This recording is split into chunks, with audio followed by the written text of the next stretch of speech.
ይሄ ሳጥን እዚህ ጋር የምታዩት ሳጥን ከአዲስ አበባ ይሄ ቦታ ቅዱስ ነው ተብሎ ከውጭ ሀገር ያሉ ሰዎች የሞቱ ዘመዶቻቸውን አጥንት አስቆፍረው ከገዳሙ በረከት ለማግኘት ብለው ከአዲስ አበባ የሄደ አጥንት ነው እዚህ በሳጥን ውስጥ ተደርጎ የተቀመጠው። ይሄኛው ደግሞ እዚህ ገዳሙ ሲመጣ ኃጢአት ሰርቶ ነው ጠንቋይ ነበር ምናምን ነገር ተብሎ ያለ ይሄ ጭንቅላቱ ነው፣ የሰውየው ጭንቅላት ይኸው። ይሄ ደግሞ የሰውየው ቅሪተ አካሉ ነው፣ እግሩ፣ ጥፍሩ፣ እጆቹ ማለት ነው። ይኸውልህ እና እዛ እንደ አምድ አቁመውታል። የደብሩ አስተዳደሮችን ድንጋይ ዚጋ እየነካኩ ነበር ሲያወሩት የነበረ ወንድም። እኔ ቪዲዮ አለኝ። ቪዲዮ አለኝ ማለት ቤቱ ተናገሩ፣ እውነቱን ነው። ቤቱ ያወሩበት ድምፅ አለ። የዛን ወንድም ድምፅ አውጥቼ የደብሩ አለቃ ምን እንዳሉ አሰማችኋለሁ ከፈለጋችሁ። ትንሽ ነገር ልንገራችሁ። ይሄ ነገር አጽም ነው።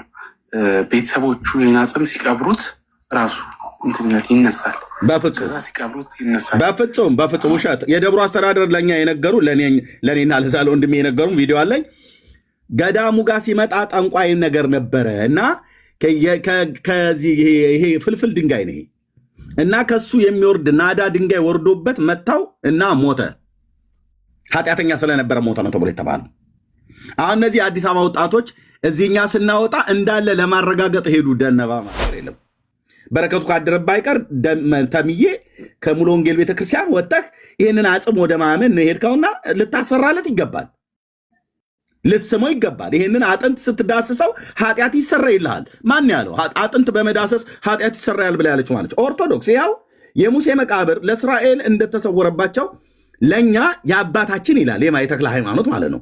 የአባታችሁ መቃብር የሰወረብን አይደለም፣ አጽሙን በመዳሰስ በአማላጅነቱ እንድን ዘንድ ነው እንጂ ይላል። አጽም መዳሰስ 1700 ዓመት የተሰበከ ክርስትና የወለደቻቸው ልጆቿ በአደባባይ ላይ ሲወጡ ይዘውት ለፍጥረት የሚያስተዋውቁት ምንድን ነው? የአረማውያን ጣዖት፣ የሰው እጅ ስራ፣ ራሷን ከጨምዳጅና ከቀዳጅ እጅ የማታድን ክብሪት ብትለኩስባት ተኮማትራ የምትጠፋ ስዕል። ትናንትና የመጣ ሃይማኖት እጁ ላይ ምንድን የተገኘው? ቅዱስ መጽሐፍ። በአንደበቱ የሚመሰክረው ማንን ነው? የ1700 ዓመት ወዳጆቼ ይኸውላችሁ፣ የሞተው ከሙታን መካከል የተነሳው ክርስቶስ ኢየሱስ አማላጅ ነው። መጽሐፍ ቅዱስ ላይ ያልተጻፈውን አንቀበልም። መጽሐፍ ቅዱስ የምናገረው የልጁ የኢየሱስ ክርስቶስ ደም ከኃጢአት እንደሚያድን ነው። ኢየሱስ የገዳሙ ዋሻ ይኸው እዚህ አስቀምጠውታል። ይህንን እኔ የላኩት ወንድሜ እዛ ሄዶ አይቶታል። ይህ እዚህ ጋር የምታዩት የሰው አጽም ነው። ይሄ ሰው ሰይጣን አምላኪ ነበረ ተብሎ ይታመናል እና ወደዚህ ወደ ገዳሙ ሲመጣ ድንጋይ ተንከባሎበት ነው መጥቶ የገደለው እና ይሄ የምታዩት የሰው አጽም ነው። ይሄ የምታዩት የሰው ጭንቅላት ነው። ስለዚህ ይሄ እኔ የላኩት ወንድሜ በእግሩ ሄዷል፣ ጫማ ውልቆ። በጌታ የተወደደ ወንድም ልኬው ጫማ ውልቆ ከቦታው ቅዱስነት የተነሳ ተብሎ ማለት ነው። ጫማ አስወልቀውት ያለ ካልሲ ነው የገባው። እግሩን እሾህና ድንጋይ እየወጋው በረሃ ነው አልኩ። ቁልቁለት ወርታ ገደል ጠፍቶብኝ ኔትወርክ ራሱ አይሰራ። እኔ በጌታ ፊት እየጸለይኩ ማለት ነው። አንኛ ባዘቦት ቀን ሄደው የደብሩን አስተዳደር አገኛቸው። ስልክ እየደወልኩ እከታተለው እንኳን ዘንድ አልቻልኩም። ከቦታው ቁልቁልነት የተነሳ ዳጊ የመጨረሻ ገደል ነው አልኳችሁ። እዛ ሄዶ ዛሬ ይዣችሁ የምሄድበት ቦታ ይሄ ሳጥን እዚህ ጋር የምታዩት ሳጥን ከአዲስ አበባ ይሄ ቦታ ቅዱስ ነው ተብሎ ከውጭ ሀገር ያሉ ሰዎች የሞቱ ዘመዶቻቸውን አጥንት አስቆፍረው ከገዳሙ በረከት ለማግኘት ብለው ከአዲስ አበባ የሄደ አጥንት ነው እዚህ በሳጥን ውስጥ ተደርጎ የተቀመጠው። ይሄኛው ደግሞ እዚህ ገዳሙ ሲመጣ ኃጢአት ሰርቶ ነው ጠንቋይ ነበር ምናምን ነገር ተብሎ ያለ ይሄ ጭንቅላቱ ነው፣ የሰውየው ጭንቅላት ይኸው። ይሄ ደግሞ የሰውየው ቅሪተ አካሉ ነው፣ እግሩ፣ ጥፍሩ፣ እጆቹ ማለት ነው። ይኸውልህ እና እዛ እንደ አምድ አቁመውታል። የደብሩ አስተዳደሮችን ድንጋይ ዚጋ እየነካኩ ነበር ሲያወሩት የነበረ ወንድም። እኔ ቪዲዮ አለኝ። ቪዲዮ አለኝ ማለት ቤቱ ተናገሩ፣ እውነቱን ነው። ቤቱ ያወሩበት ድምፅ አለ። የዛን ወንድም ድምፅ አውጥቼ የደብሩ አለቃ ምን እንዳሉ አሰማችኋለሁ ከፈለጋችሁ። ኦኬ አሙነ ማነ ጽድቅ ነው ከበረከቱ እዚህ ውስጥ አሁን አጥንት ነው ያለው። ከአዲስ አበባ ሄደ አጥንት፣ የሰው አጥንት። ትንሽ ነገር ልንገራችሁ። ይሄ ነገር አጽም ነው። ቤተሰቦቹ ይህን አጽም ሲቀብሩት ራሱ ይነሳል። በፍጹም ውሸት። የደብሩ አስተዳደር ለእኛ የነገሩ ለእኔና ለዛ ለወንድሜ የነገሩ ቪዲዮ አለኝ። ገዳሙ ጋር ሲመጣ ጠንቋይ ነገር ነበረ እና ይሄ ፍልፍል ድንጋይ ነው እና ከሱ የሚወርድ ናዳ ድንጋይ ወርዶበት መታው እና ሞተ። ኃጢአተኛ ስለነበረ ሞተ ነው ተብሎ የተባለው። አሁን እነዚህ የአዲስ አበባ ወጣቶች እዚህኛ ስናወጣ እንዳለ ለማረጋገጥ ሄዱ። ደነባ ማለት ነው ይሄዱ። እነ ተመስገንም አሁን ለዚህም እና እነ ደምረው ለዚህም ገንዘብ እንዲዋጣ መርዳት አለባቸው እንዴ። ግማሹን ጥዬ ሌላውን አንጠልጥዬ የሚባል ነገር የለም። በረከቱ ካደረባ አይቀር ተምዬ ከሙሉ ወንጌል ቤተክርስቲያን ወጥተህ ይህንን አጽም ወደ ማመን ነው ሄድከውና ልታሰራለት ይገባል፣ ልትስመው ይገባል። ይህንን አጥንት ስትዳስሰው ኃጢአት ይሰረይልሃል። ማን ያለው አጥንት በመዳሰስ ኃጢአት ይሰረያል ብላ ያለችው ማለት ኦርቶዶክስ። ያው የሙሴ መቃብር ለእስራኤል እንደተሰወረባቸው ለእኛ የአባታችን ይላል የተክለ ሃይማኖት ማለት ነው። የአባታችሁ መቃብር የሰወረብን አይደለም፣ አጽሙን በመዳሰስ በአማላጅነቱ እንድን ዘንድ ነው እንጂ ይላል። አጽም መዳሰስ እኔ በጥላቻነት ማወራ አይደለም። በኦርቶዶክስ ውስጥ ኃጢአትን ለማስተሰረይ የዘላለምን ሕይወት ለማግኘት የሰው የበሰበሰ የሰው አጥንት፣ የደረቀ የሰው አጥንት፣ እንደዚህ አይነት አጥንት አቅፈህ መተሻሸት፣ ማሽተት ሁሉ ጭምሮ ወንድሞች እናቶቼ፣ አጥንቱን ስታሸተው በረከቱ የጻድቁ በረከት አንተ ላይ ያድራል ይላል። ገድላቸው ማሽተት አጽማቸውን ስታሸት፣ አጽማቸውን ስትዳስስ ኃጢአት ይሰረይላል ይላል። በእውነት ቺ ቤተክርስቲያን የሐዋርያት ትምህርት የምታስተምር ይለኛል ጴንጤ ፊት መጥቶ ማለት ነው። እናንተ የሐዋርያትን ትምህርት መቼ አስተምራችሁ ታውቃላችሁ? የትኛው ሐዋርያ ነበር የቀደሙ የብሉይ ኪዳን አባቶችን አጽም የነካ ይድናል ብለው የሰበከ የትኛው ነበር? አንተ የሙታን አጥንት ሰባኪ ሁሉ ማለት ነው። የቱ ጋር ነበር በሐዋርያቱ ትምህርት ላይ እንደዚህ ተብሎ የተጻፈው? ከአንዱ ከእግዚአብሔር ከኢየሱስ ክርስቶስ በስተቀር ሌላ ድነት ማግኛ፣ ሌላ የኃጢአትን ስርየት ማግኛ አለ ብሎ ጳውሎስ የትኛው መጽሐፍ ላይ ነው የጻፈው? ከ13ቱ መጽሐፍት ወይ ከ14ቱ መጽሐፍት? ዮሐንስ በወንጌሉ ነው በራእዩ ነው ወይስ በመልእክታቱ ነው የጻፈው? ጴጥሮስስ ቢሆን ያዕቆብና ይሁዳስ ቢሆኑ እንድትነግሩ እንፈልጋለን። አሁን የአዲስ አበባ ጎረምሳ ሲጨንቀው እኛ አደባባይ ላይ ስናሰጣው ያኔ ሄዱ። አሁን እዚህ የሚያወሩት እነሱ ናቸው። ማንም አስተዳደሩ አይደለም እንደዚህ የሚላቸው።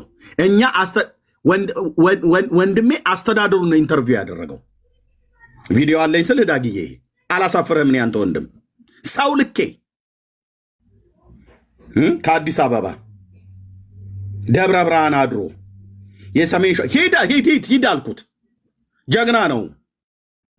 እግዚአብሔር ይባርከው። ሂድ አልኩት። ሄደ። ቀርጾት ነው የመጣው። እያንዳንዱን ጓዳ ጎርጓዳ። ኦኬ አጽም ያው እንትን ሴጣን ጠንቋይ አምላኪ ነበርና ያው በመጨረሻ ሰዓት ሲሞት ተገንዘው ሲቀብሩት እንደዚህ ሆኖ ይነሳልና ውሸት። በረከቱ ተሳታፉ። በረከቱ ከበረከቱ ተሳተፉ። በእውነት ከዚህ አጥንት በረከት ኦርቶዶክሳውያን ልትሳተፉ ይገባል አደል? እግዚአብሔር ከክፋታችሁ እየመለሰ ይባርካችሁ ዘንድ ብላቴናውን ሰደደው ብሎ ያለውን የጴጥሮስን መልእክት ትተህ እግዚአብሔር አብ ዓለምን ሲወድ ልጁን በመስጠት በመባረክ ከዘላለም ፍርድ የአብ በረከት ከሰማያት በልጁ በክርስቶስ ኢየሱስ በኩል የመጣውን አልቀበልም ብለህ በአጥንት ላይ የሚያድር ዘመሚት የበላው ስጋው የረገፈ ጥርሱ የረገፈ በናዳ ድንጋይ የሚሆን ሰው ርግብግቢቱን ብሎ የሚግደለው ምንም ይሁን ብቻ የሞተን የበሰበሰ አጥንት ወደ ማሽተት ወደ መዳሰስ ትሄዳለህ። በዚች ቤተክርስቲያን በኦርቶዶክስ ለእኛ መኖር ደግ ነው ይልሃል ይመጣና ማለት ነው። ደግሞ እኮ ይህን ብለው ቢሉ ጥሩ ነበር። እንደኔ አይነቱ ግን ከመቅደሷ ይቀድስ የነበረ ዲያቆን ስንወጣ ሳታውቃት እኮ ነው ኤርሚያስ የወጣኸው። ጴንጤዎቹ አዙረውብህን ይለኛል። ምንም አላዞሩብኝም ጴንጤዎቹ ብራዘርዬ። የሚዞርና የሚጫጫስ ነገር ያለው እዛ ቤት ነው። ጴንጤዎቹ አዞሩብህ ብለህ ካልከኝ ይህን መጽሐፍ ነው የነገሩ። ይሄንን ቅዱስ የሆነ መጽሐፍ ሕይወትና መንፈስ ያለበትን መጽሐፍ ነገሩኝ። መጽሐፉ ደግሞ መድኃኔዓለም ምስክር ነው። ከዘፍጥረት እስከ ራእይ ድረስ በሙሉ ስለ ቅዱሱ ጌታ፣ ስለ አብ ልጅ፣ ስለ ዳዊት ልጅ፣ ስለ ኢየሱስ ክርስቶስ ነው የሚያወራው። አንተና ትዝታው እኛ ወንጌል አማኞች አለማወቃችን ሳይሆን የሚገርመው ቤት ውስጥ ያሉት አሁንም ያሉት ዲያቆናትና ቄሲስ አያውቋትም ማለት ነው ቤተክርስቲያኒቷን። ኤርሚያስ ካላወቁት አሁን ቤት ውስጥ ያለውም ዲያቆን አያውቃትም ማለት ነው። አያውቋትም። የሚገርም እኮ በእነ ተመስገን ነው አታውቋትም ተብለን የምንባለው። በተመስገን እኮ ነው። ድቁናውን ይሰጡህና ግን አታውቃትም ይላል። ድቁናውን የሰጠችው ቤተክርስቲያን ሆነች አወክ ብላ መልሳ ደግሞ አታውቅም ትላለች። ስለዚህ ለሌሎችም ድቁና ስለሰጠች ድቁና የሰጠቻቸው ዲያቆኖች መዝሙረ ያሬድን ጨምሮ ማለት ነው አያውቁም ማለት ነው። አሁን የጨነቀው ሆነ እኮ አንተን አያውቁም ካሉ በራስ ያገኘው ድቁና አይደለም፣ አወክ ብላ የሰጠች ድቁና ነው። አወክ ብላ የሰጠችው ቀሲስነት ነው። ስለዚህ አታውቅም ካለች ለማያውቁ ቀሲስነትና ዲያቆንነትን ሰጣለች ቤተክርስቲያኒቷ ማለት ነው፣ አላዋቂ ለሆኑ ሰዎች። ይሄ ደግሞ ሌላ ጥያቄ ነው የሚያስነሳባቸው ማለት ነው። እኔ ግን ድቁናዬን የተቀበልኩት የአርሲው ሊቀ ጳጳስ ብፁዕ አቡነ ናትናኤል አሁን ሞተዋል። ኦኬ፣ እሳቸው ባሉበት የአውራጃው ቤተ ክህነት አባ ዘርአ ብሩክ ባሉበት ከ6 ወረዳዎች ነው ከ7 ወረዳዎች በደቡብ ምስራቅ ኦሮሚያ ክልል አርሲ ዞን ማለት ነው በተወለድኩበት አካባቢ ከነበሩ ወረዳዎች ውስጥ በሌሎችም ወረዳዎች ውስጥ ያለ ከ7 ነው ከ6 ወረዳዎች ውስጥ የተሰበሰቡ ወጣቶች፣ ዲያቆናት፣ ካህናት፣ መርጌቶች ሁሉ ጭምር ባሉበት ለካህናቱና ለዲያቆኑ ስልጣነ ክህነት ሰጥተውናል። ማ አቡነ ናትናኤል የአርሲው ሊቀ ጳጳስ። ያው እዚህ መጥቶ ያምታታል እንዴ አንተ? አቡነ ማናልኩ ናትናኤል ሞተዋል። አሁን የትግራይ ተወላጅ ናቸው። እኚኛው የኦሮሚያው ተወላጅ አሁን በሕይወት ያሉት ናቸው። አቡነ ናትናኤል በእሳቸው ስም የሚጠሩት አቡነ ናትናኤል የአርሲው ሊቀ ጳጳስ የኔ መንፈሳዊ አባት ድቁና የሰጡኝ እኚህ ናቸው። ሹሽ ትላለ ሹሽ ኦርቶዶክሳውያን ከኚህ አባት እጅ ቡራኬ ተቀብያለሁ። የኚህን አባት እግር ስም ያለሁኝ በፊት ለፊታቸው ቆመን እሳቸው ባሉበት የጠቅላይ ቤተ ክህነቱም ዋና ስራ አስኪያጅ የነበሩት የአውራጃው ማለት ነው አባ ዘርአ ብሩክ ባሉበት ከመልከ ማርያምና አይ ቲንክ ከውዳሴ ማርያም አንድ ክፍል ደርሶኝ በጣም ብዙ ተማሪ ስለነበር ማለት ነው ከመልከ ማርያም ለዝክረ ስምኪ ነው የደረሰኝ። ሰላም ሰላም ለዝክረ ስምኪ ሐዋዝ እምነ ከልበኒ ወቁስ ወእምነ ሰልበት ምዑዝ ማርያም ድንግል ለባሲተ አብይ ትእዛዝ ይስቄን ይለለጽባሁ ወይነ ፍቅር ከያዚዝ ብሎ የሚለውን ክፍል ለእኔ ደርሶኝ እሳቸውና በአውራጃው ቤተ ክህነት ስራ አስኪያጅ ፊት ቀርቤ ተፈትኜ የደብሬ አብረውኝ ድቁና የተቀበሉ ከ20 ምናምን ነገር በላይ የሚሆኑ ዲያቆናት አሉ። እየሰሙኝ ነው፣ ይሰማሉ፣ ያቁኛል። በባለፈውም አብሮ አደጎቼን አምጥቶ ቀሲስ ዲበኩሉ ሲያስጠይቅ አዎ ከወንድሜ ካበበ ጉልላት ጋር አብሮ ሲቀድስ ነበረ፣ ባልንጀራ ናቸው ብለዋል። አታምታታም አልኩ። አታምታታም ወፍ ዘራሽ ዲያቆን አልነበርኩም። ኦኬ፣ እዛ ተምሬ ቀዳሽ ነበርኩ። እዚህ ግን በጸጋውን የወንጌል ሰባኪ ነኝ። ስለዚህ አታምታቱም። እኚህ አባት ከኛ አባት እጅ ነው ድቁና የተቀበልኩትኝ።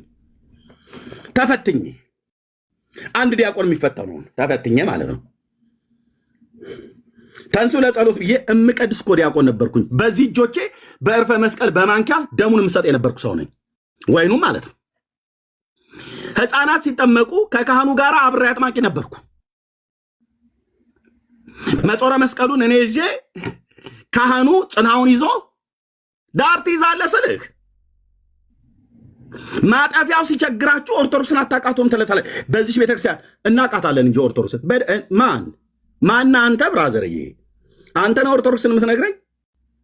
ከሰሜን ሸዋ እስከ አንዳ ቤት ማርያም ድረስ ጎንደር፣ ደቡብ ጎንደር አንዳ ቤት ማርያም እዛ ድረስ ተንከራትቼ የተማርኩ ሰው ነው። የቆሎ ትምህርት ቤት አሁን ነው ኢየሱስ ቦምቦሊኖ ያደረገኝ። ጌታ ይህን ስቀበል ድንቡሽቡሽ ብዬ የምታይ አንተ ውበቴ ሁሉ ተመለሰ። ግርማው በእኔ ላይ የፊቱ ብርሃን ሲበራልኝ ኢየሱስ በውስጤ ሲገባ ታሪክ የተለወጠ እንጂ ቆንጅዬ ባላገር ቆንጅዬ የገጠር ዲያቆን ተምሬ ቀዳሽ የነበርኩ ሰው ነኝ። አታምታቱ። አሁን የተጠየቀው ና ሰይጣንህን እንትን በል ነው። የምን ያዙ ይልቀቁ። እኚህ ናቸው የኔ አባት የነበሩት። አርፈዋል። አሁን ቁመታቸው በጣም አጭር ናቸው። አቡነ ናትናኤል የአርሲው ሊቀ ጳጳስ ማለት ነው። ኦኬ የምን ማምታታት ነው? ኤርሚያስን አያውቋት። እኚህ ናቸው። እኚህ እሳቸው ናቸው። እሳቸው ናቸው። አሁን ግን አርፈዋል። ስለዚህ አንዱን ይምረጡ። ኤርሚ አላዋቂ ለሆነ ዲያቆን ድቁና ቤተክርስቲያኒቷ የምትሰጥ ከሆነ አሁን ላይ ያሉትም ዲያቆኖች አላዋቂ ናቸው ማለት ነው። አንዱን ይምረጡ። አሁን የእነሱ አለማወቅ ማወቅ አይደለም ዋናው፣ ቤተክርስቲያኒቷ ኃላፊነት ትወስዳለች ማለት ነው። አንዱን ማመን አለባት። ወይ አላዋቂ ለሆነ ዲያቆን ሰጥቻለሁ ማለት አለባት፣ ወይም ደግሞ አይ ያውቃታል ግን በድቁናው መስጠቴ ይጸጸታለሁ ትበል። አንዱን ትምረጥ። ለሁሉም እሷ ነች ምንጩ፣ ተጠያቂዋ እሷ ነች። አላዋቂም ካለች ተጠያቂ እሷ ነች። ስለዚህ አሁን ማጣፍ ያጠረ ሆነ ማለት ነው። ራይት ይመልሱልን። አሁን ይምጡና ጽሁፉን አምጡ ካሉ ይኸው አባት ቆመው ገድሉን እያነበቡ ነው። ከፈለጉኛ እዚህ እናስነብብሃለን ማለት ነው። በጽሁፍ አስቆመቁመሃል። ይኸው እሳቸው ያነበቡት በሙሉ እዚህ ጽሁፉ አለ፣ በሙሉ በፒዲኤፍ ማለት ነው። መጽሐፉን ለመግዛት የመጀመሪያው ህትመት አልቆባቸው ሁለተኛውን ህትመት አደራ ብለናቸው ነው የመጡት። ሲታተም ንገሩን ገንዘብ እንልካለን ብለን። ምናልባት መጽሐፉ 200 ብር በኢትዮጵያ ብር ቢሸጥ ገድሉ እኔ 400 ብር ልከፍል ማለት ነው። ቃል ተገባብተን የሻይ ሰጠናቸው አደራ ብለን የደብሩን አለቃ እንደዚህ ነው የመጣሁት። ስራችን ጥንቅቅ ያለ ነው ብራዘርዬ፣ ዝም ብሎ እንደዚሁ መለፍለፍ አይደለም። ተናገሩ እውነቱን ብሎ ቤት ከፍቶ እዚህ ተሰብስቦ ወንድሞቼ የሚዋሹበት እህቶቼ የሚዋሹበት አንዳች ምክንያት የለም። እኛ እግዚአብሔር እንፈራለን። ኦኬ እንደ ኦርቶዶክስ ዝም ብሎ ጴንጤ ድመት ስጋ የሚያቆርብ እንትን ምናምን ነገር እያልን እኛ ስም እነሱ እንደሚያጠፉት እኛ እንደዛ እናጠፋም። እኛ ስም ለማጥፋትም አይደለም። ግን ሰይጣን እንዴት ታመልኩታላችሁ? አንተ ለሰይጣን እንዴት ቤተክርስቲያን ሰርተህለት ህንፃ ቤተክርስቲያን አንጸህ ሰላም ለዝክረ ስምከ እያልክ ብለህ ትለዋለህ? እንዴት ለሰይጣን ህዳር 29 ቀን ልታከብረው አውቶቡስ ተከራይተህ ችኳንታ ተከራይተህ ከአዲስ አበባ ባንዲራ ለጥፈህ አልጋ በአልጋ ነው መንገዱ ወደ ጽዋ ለጽድቅ ሲሄዱ እያልክ የአየር ላይ ጋኔን ይኸው ፎቶ እዚህ ጋር አይኑ ይኸው ቀንዱ ይኸው ከሰላሊያው ረጃ 300 ሰው የሚሸከመውን እንጨት ተሸክሞ ወደ አቡነ ተክለ ሃይማኖትና ወደ ማናቸው አብረውት ያሉት አቡነ ተክለ ሃይማኖትና አቡነ ዜና ማርቆስ ገዳም እየተሸከመ ይሄድ የነበረ ይህን ሰይጣን እንዴት ቤተክርስቲያን ሰርተህ ታቦተ ህግ ቀርጸህ ህዳር 29 ቀን መድበህ በአማላጅነቱ ትላለህ? ይህንን ህዳር 29 ምን የሆነበት ቀን ነው? የዓመታዊ ክብረ በዓሉ የሚከብርበት ያረፈበት ቀን ነው። የሞተበት ነው አይደል? አዎ የሞተበት ማለት ነው። አሃ ሰይጣን ሞቷል እንዴ? ለካ ክርስቲያን ሆኖ ሞቷል ለካ ሰይጣን። ታዲያ ዛመን ከዛ ደግሞ አረገ ይላሉ። አረገም አሉ እኮ ኤርሚ። አሁን እኮ መሰለህ አሁን ሰይጣን ሞቶ አርጓል። ስለዚህ ማንን ነው ቤተክርስቲያኒቱ አሁን የምታስወጣው? አጋንንትን እያስወጣች ነው አይደል? በየእንትኑ በጸበል በምናምን ምንድን ነው ዘመዶቹን ነው አክስት አጎቱን የሰይጣንና አክስትና አጎት ነው እያስወጣች ያለችው በጸበል። ሰይጣን እኮ የለም አሁን ኦርቶዶክስ ጋር ሰይጣን የለም። ኦልሬዲ ሌላ ሰይጣን ስንት ሰይጣን ያለው? አንድ ሰይጣን ካለ እሱ ክርስቲያን ከሆነ ከዛ ካረፈ ከዛ ካረገ ማንን ነው ቤተክርስቲያኒቷ በጸበል እያስወጣች ያለችው? መልሱ። ይሄ መጠየቅ ያለበት ጉዳይ ነው። እኛ ከዚህ ከቤተክርስቲያን ስንገስጸው ውጣ ብለን ስንለው ከሙሉ ወንጌል ከቃለ ሕይወት እዛም ሄደውን ነው አየህ። እዛ ክርስትና አጥምቀውት ወስመ ጥምቀቱ ገብረ እግዚአብሔር ይሉታል።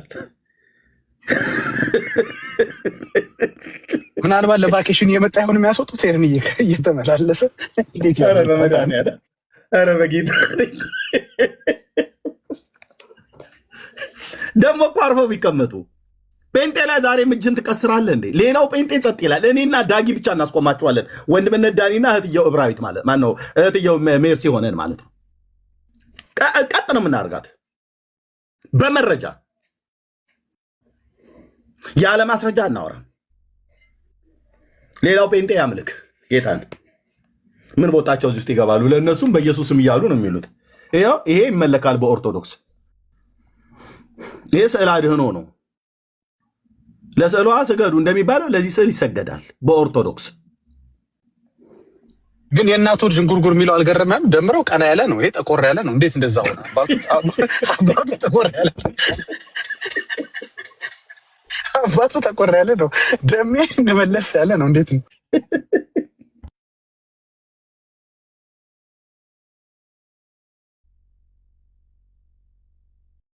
ኧረ ራሴን አሳቀኝ።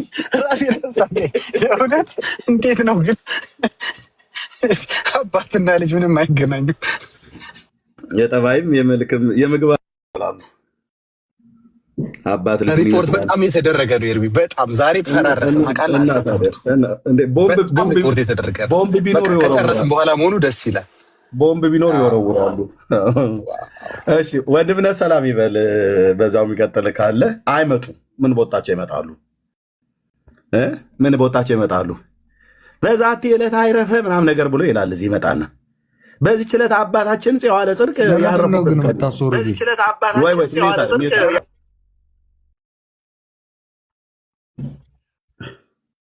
ሚት አድርገው ስንሰጥህ ታወራለህ። ኦኬ በጌታችን በኢየሱስ ክርስቶስ አምኖ ከዘላለም ፍርድ መዳን ይሻልሃል ወይስ ይህንን ጭራምና ቀንዳም ሰይጣንን ማመን ይሻልሃል? ኦርቶዶክሳውያን ወገኖች ቆይ በምንኛ አማርኛ ስንነግራችሁ ነው አንተ የምትሰማው? እንደኔ አይነት ዲያቆን፣ እንደ ትዝታው አይነት ቄስ፣ እንደ ሜሎስ አይነት መምህር፣ እንደ ዳጊ አይነት ዘማሪ፣ እንደ ወንድምነት አይነት ወንጌላዊ፣ እንደ እህትየው አይነት በጌታ ያመኑ እህቶች ስንነግራችሁ በመረጃ አስረግፈን ያልሰማ አንተ በምን ነው የምትሰማው? እኛ እኮ ግቡን የፈለግነው ሰውን የማብሸቅ ጉዳይ አይደለም። እውነቱን ግን እንነጋገር ከተባለ ጀርባዬን ሳላዞር ምነግርህ ሰይጣን ኦፊሻሊ በኦርቶዶክስ ይመለካል። ቀን ተሰይሞለት ታቦተ ሕግ ተቀርጾለት ታቦቱም ቆሞ ቅድም አሳይቻችኋለሁ። ገዳም ተገድሞለት ገድል ተጽፎለት በአማላጅነቱ ይባላል። ይሄ እዚህ ፊት ለፊቱ ላይ የምታዩት ይኸው አይኑን ይልኝ በአማላጅነቱ በረከቱ ይደርብንና ይሉሃል። ሰይጣኑ የረገጠውን ገዳም ሄደ አፈር ዘግነሽ አምጪልኝ፣ ጸበል እንደምንም ገዝተሽ ይዘሽልኝ ነይ፣ ገዝተሽ ቀርተሽ ይዘሽልኝ ነይ ብለው ይላሉ። አንተ ወንድሜ ኢየሱስ አይሻልህም ወይ? እህቴ ኢየሱስ አይሻልህም ወይ? ከዚህ የበለጠ ውድቀት ምን ትወድቃለህ? ከዚህ የበለጠ ውድቀት ምን ትወድቂያለሽ እህቴ? ቤተሰቦቻችሁን አስመልጡ። እናቶቻችሁን፣ ወንድሞቻችሁን፣ እህቶቻችሁን አስመልጡ። በተለይ በወንጌል የምታምኑ ወንድሞችና እህቶች የአንተ ክርስትና የእኔና የአንተ ክርስትና እሑድ እሑድ ቸርች እየሄዱ ሃሌሉያ ማለት ብቻ አይደለም። ኦኬ፣ እሱ አንድ ፓርት ነው። ልክ ነው። በህብረት ተሰባስበን ጌታ እናመልካለን። ምንም ጥርጥር የለውም። እዚህ ዓለም በሙሉ የቤተክርስቲያን አገልጋዮች ነን፣ የመድረክ አገልጋዮች ነን።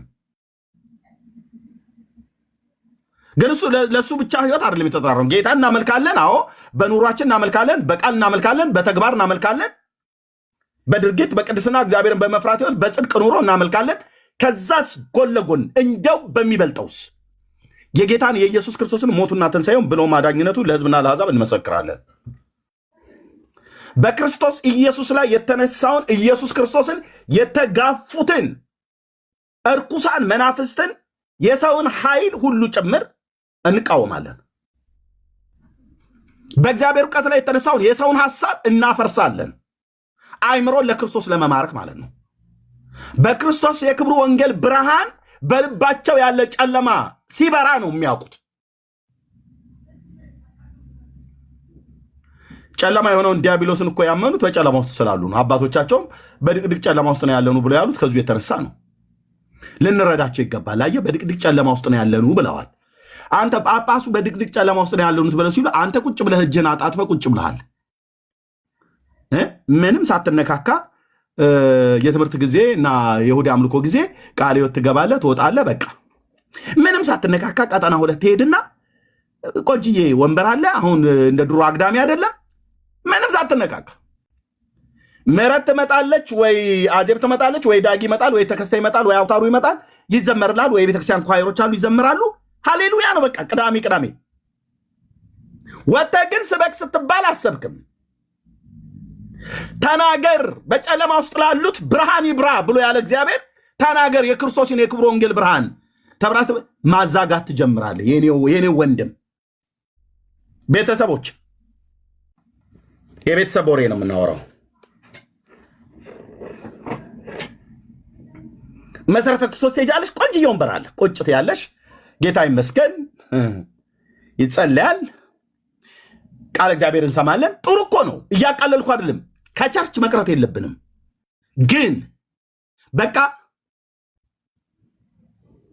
በቃ ትውልዳችን ይህንን ሲያምን እናተ ለዚህ ስትደፋ ለዚህ ታቦት ተቀርጾለት እዚህ ፊት ለፊት ላይ ለምታየው ቀን ተሰይሞለት በረከቱ ይደርብሽና በረከቱ ይደርብህና በረከታቸው ይደርብንና እየተባባሉ ትውልድ ወደ ሞት ሲነዳ ትውልድ ወደ ሲኦል ሲነዳ ውስጥን አያቃጥልህም?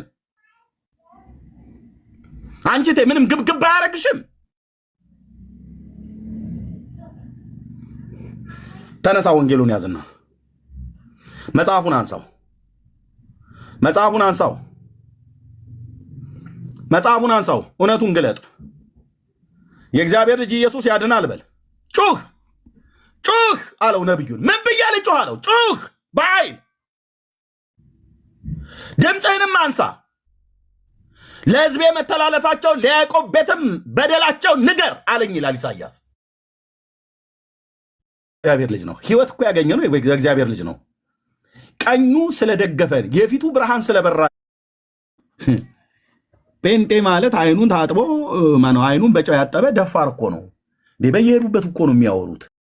ምረት እኮ ነው የሚሉህ።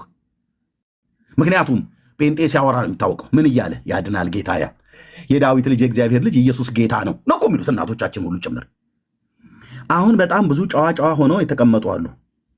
መድኃኔዓለም ይፋረደኝ አልኩሽ።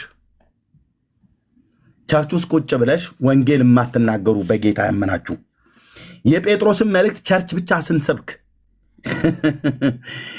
እናንተ ግን ከድቅድቅ ጨለማ ወደሚደነቅ ብርሃኑ የጠራችሁ የእሱም በጎነት እንድትነግሩ ተብሎ ሃሌሉያ። ልክ እኮ ነው። ካፌ ቁጭ ብላችሁ አብራችሁ የምጠጣውን ጓደኛህን ታውቃለህ ወይ? ኦርቶዶክስ ብለህ ይህንን ስክርሻት አድርግና ይሄ እኮ በኦርቶዶክስ ውስጥ ይመለካል ታውቃለህ ወይ ብለህ አሳየው። ለእናቶቻችሁም አሳዩቸው። እቴቴ እስቲ ቆይ ግድ የለሽም አይዞሽ እትዬ እማዬ እስቲ አትቆጪ እታበባ እስቲ ቆይ ተረጋጊ ግድ የለሽም ይህንን ስዕል አድህኖ ታውቂዋለሽ እንዴ ብላችሁ አሳዩቸው። ያገኘኑ ከቤተክርስቲያኒቱ ነው ከነጭራው ጭምር ማለት ነው። ከነጭራው ጭምር ያገኘኑ ምንጭ ከኦርቶዶክስ ተዋሕዶ ቤተክርስቲያን ተገኘ። የነብዩ መሐመድም ተገኝቷል። ቤተክርስቲያን ውስጥ ዕጣን እየታጠነለት የነብዩ መሐመድ ፎቶ ማለት ነው። ከነግመሏ ጭምር ቁጭ ብሏል ገዳም ውስጥ ዕጣን እየታጠነለት በሳቸው መጀን እየተባለ ማለት ነው። እኔ ቤተሰቦቻችሁ እንዲድኑ አትፈልጉም እንዴ? ወንድም ትውልድ እንዲድን አትፈልጉም? ወንድሞች እናቶች ያ እንደዚህ ክሽን ብሎ መጥቆራ ከነጭራው ጭምር ይሄ በኦርቶዶክስ ቤተክርስቲያን ውስጥ ታቦት ተቀርጾለት ቀን ተሰይሞ ከነጭራው ጭምር ይመለካል። ኦኬ። የዚህ ሰይጣን አባቱ ፈረጎ ይባላል። የጻፈችው ኦርቶዶክስ ናት። ገድሉ አለ፣ ታቦቱም አለ፣ ገዳሙም አለ። እና የዚህ ሰይጣን አባት የሆነች ሴት አግኝቶ እዚህ ተጉለት አውራጃ ላይ ደክሞ አተኛች የሆነ መንገድ ላይ እና ነገርየው ፈረጎ የሚባል ነው የዚህ አባት። ይሄ መጥቆራ ነው። የአባቱ ስም ፈረጎ ነው። መጥቆራ ፈረጎ ማለት ነው። እና ይሄ ፈረጎ የሚባለው በአየር ላይ እየተንገዋለለ እያለ ጋኔን ነው። በክንፉ እየበረረ ሲሄድ የሆነች ተጉለት አውራጃ ውስጥ እንደ ቅላላ ነው እንደ ልቃቃ ነው የሚባለው ቦታ ላይ ተኝቷ እኩለ ቀን አካባቢ ላይ ጋደም ብላ ያገኛታል። ሰይጣን ሆዬ እና ሲያገኛት ይጠጋትና ለምን ከአንቺ ጋር አልተኛም ብሎ ይላታል። ምን ሊያረግ? የግብረ ስጋ ግንኙነት አምሮት። የዚህ አባት ማን ነው? ፈረጎ የሚባለው የአየር ላይ ጋኔን ሰይጣን የግብረ ስጋ ግንኙነት ያምረዋል ነው ብለህ የምትለው ኤርምያስ? አዎ። ኬት አገኘው? ኦርቶዶክስ ነገረችኝ። እና በተኛችበት ሴትዮዋን እዛው አፍኖ ያው ነገርየውን ኮመኮመ ማለት ነው። እንግዲህ መጸነስ አይቀርም። በምኑ ግን ተብሎ ሲባል ቅድም ዳጊ ታች እየለፋ ነበር። እኔ እስከዛሬ ድረስ ያላየሁት አትኩሬ ትኩረት ሰጥቼ ያላየሁት ነገር ማስረገዣው ነገር እዚህ ጋር ተንጠልጥሎ አይታይም። ጭራው ተንጠልጥሎ እንደሚታየው ማስረገዣው ግን አይታይም። ኦርቶዶክስ ግን አስረገዘ ትለናለች። በምን እንዴት? ሴትየቱን ተገናኛት ነው የምትለው። ግልጽ ነው አይደል? ዳጊ ነው አስተውሎ ያየው። አይ ያኔ ደግሞ ብሉቱዝ አልነበረም። በብሉቱዝ እንዴት ያለ እኮ ችግር።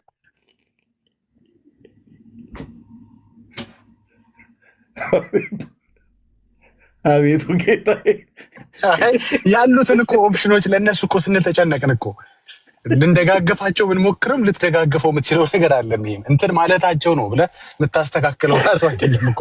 ይሄ እኮ በጣም እኮ አሁን ገድሉን አስተካክላለሁ ብሎ ከተነሱ ቸርቹ ሊዘጋ ነው። አስበዋል። ብዙ ነገር የሚነካካው መጽሐፉን አሁን አስተካክላለሁ ቢሉ እንዴ የተገባው ቃል ኪዳን አለ። ታቦት ሊነካ ነው። ኧረ እና በምን እናርግላችሁ? በብሉቱዝ የለ እንደ ድሮ በኢንፍራሪድ የለ። በምንም ብናደርገው ሊሆን የማይችል ነገር የተፈጠረው አሁን ይሄ ሰው ነው እንግዲህ አጋንንቱ ሴትየዋን ሲገናኛት መጸነስ አይቀርም ጸነሰች ይላል መጽሐፉ። ከዛ ሲወለድ ይሄ ሰው ይሄ ሰይጣን ተወለደ። ሴትየዋ ሰው ናት። አስረጋጁ ፈረጎ የሚባል የአየር ላይ ጋኔን ነው። አስረግዟት የወለደችው ልጅ ጋኔን ነው። ይኸው ስሙ መጥቆራ ይባላል። የክርስትና ስሙ ጽዋለ ጽድቅ። ቁመቱ 60 ክንድ ነው፣ 40 ክንድ ያህል ነው ቁመቱ ሲወለድ ሰይጣኑ ማለት ነው። 60 ነው 40 ክንድ ያህል ነበር ይላል። በአቡነ ዜና ማርቆስና በአቡነ ተክለ ሃይማኖት ጸሎት ነው ቁመቱ ሽሪንክ አድርጎ በሰው ቁመት የሆነው ማለት ነው። የሰይጣን መልኩም ከላዩ ላይ የለቀቀው በወንዝ ውስጥ ሲያጠምቁት ነው። ከአርያ አጋንንት ወደ አርያ ሰብ ቀየሩት ይላል። ከሰው አርያን ማለት ከሰይጣን አርያነት ከሰይጣን መልክነት ወደ ሰው መልክነት ተቀየረ ይላል። ወንዙን ቅድም አሳይተናል የተጠመቀበት።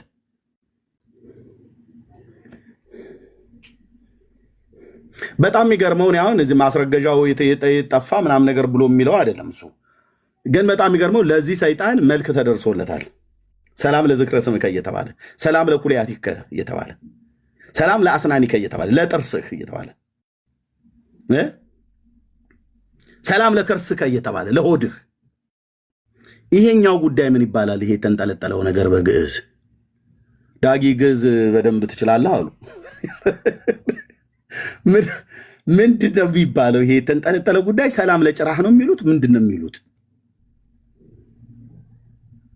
ያው ከነ መቀመጫው ጭምር ሙልል ብሎ የወረደ ማለት ነው። ይሄንን ኦርቶዶክስ ኦፊሻሊ ነው እያመለከችው ያለች ወንድሞች እናቶች። ጓዳ ጎርጓዳዋን ስንበረብር ስንፈትሽ ያገኘናት እጅ ከፍንጅ ማለት ነው።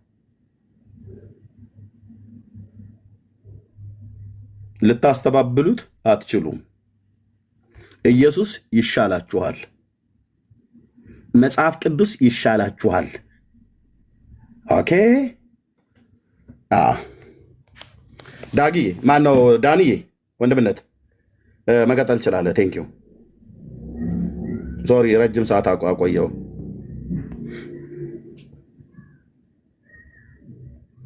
ዳኒ ያለ ሰላም ብያለሁ። እንዴት ናችሁ ሁላችሁ? ጌታ ይመስገን። እግዚአብሔር ይመስገን። ወንድምነት አሜን። በአሁን ሰላም ብያችኋለሁ። እኔ ሰላም ለማለት ያክል ነው። ያለሁበት ቦታ አይመችም ለማውራት እና ጸጋ ይብዛላችሁ። እሺ ቴንኪዩ ወንድምነት ጸጋ ይብዛልህ።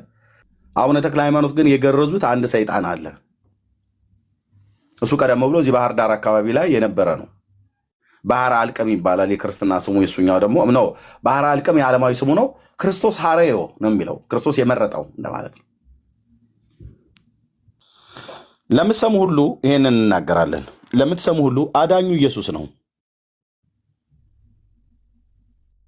አዳኙ ማን ነው? ኢየሱስ ነው።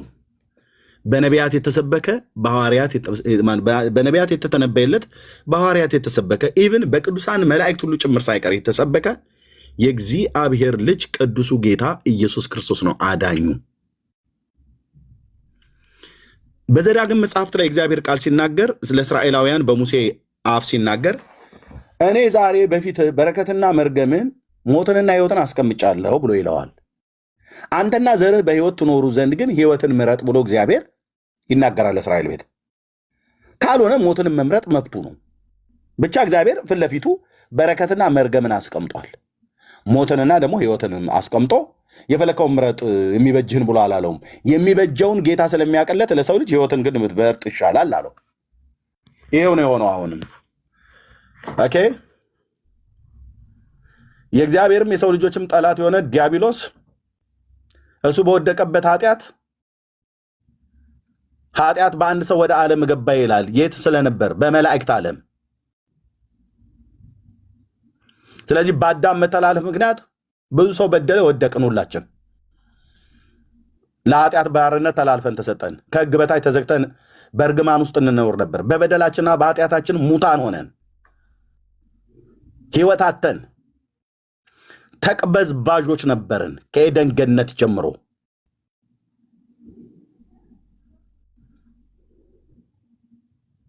ሁላችን እንደሚጠፉ በጎች ተቅበዝበዝን እንዳለ ኢሳይያስም ጴጥሮስም ማለት ነው። አሁን ግን በእግዚአብሔር በኢየሱስ ክርስቶስ አምነን በስሙ ንስሐና የኃጢአት ይቅርታ አግኝተን ወደ ነፍሳችን እረኛና ጠባቂ እንድንመለስ የሞተልን ጌታ የእግዚአብሔር ልጅ ኢየሱስ፣ የዳዊት ልጅ ኢየሱስ ኑ ወደ እኔ ብሎ ወደ እሱ እንድንመጣ ኢንቫይት አድርጎናል። ወደ ኢየሱስ ብንመጣ ምን እናደርጋለን? ምን ትሰጠናለህ ኢየሱስ ብንመጣ አንተ ጋር ኑ ብለህ ያልከን ለምንድን ነው? ምን ልሰጠን ትችላለህ? ምንስ አለህና ብለህ መጠየቅ ትችላለህ። አይቆጣም ጌታ ኢየሱስ። ለምን እንዲጠየቀኝ አንተ ነውረኛ ባለጌ ብሎ አይልም። በትህትና ጠይቀው እንጂ ከጠየቀው ምን ልሰጠኝ ትችላለህ ብመጣ፣ ምን ልታረግልኝ ትችላለህ ብመጣ፣ ኑ ብለህ ዓለሙን ሁሉ የጠራኸው ምን ለመሆን ነው? ምን ልሰጠን ነው? ፍጻሜያችን እንዴት ልታደርሰው ነው? ልታስረዳኝ እፈልጋለሁኝ። ላውቅህ እፈልጋለሁኝ። ዓለሙን ሁሉ ነው፣ ለዓለሙን ሁሉ ነው የሞትከው። ከዛ ደግሞ ዓለሙን ሁሉ ነው ወደ አንተ እንዲመጣ ኢንቫይት ያደረግከው። ግን ምን ልሰጠን ነው ብለህ ጥያቄ ብታቀርብ ኢየሱስ ፊቱ አይጨማደድብህም።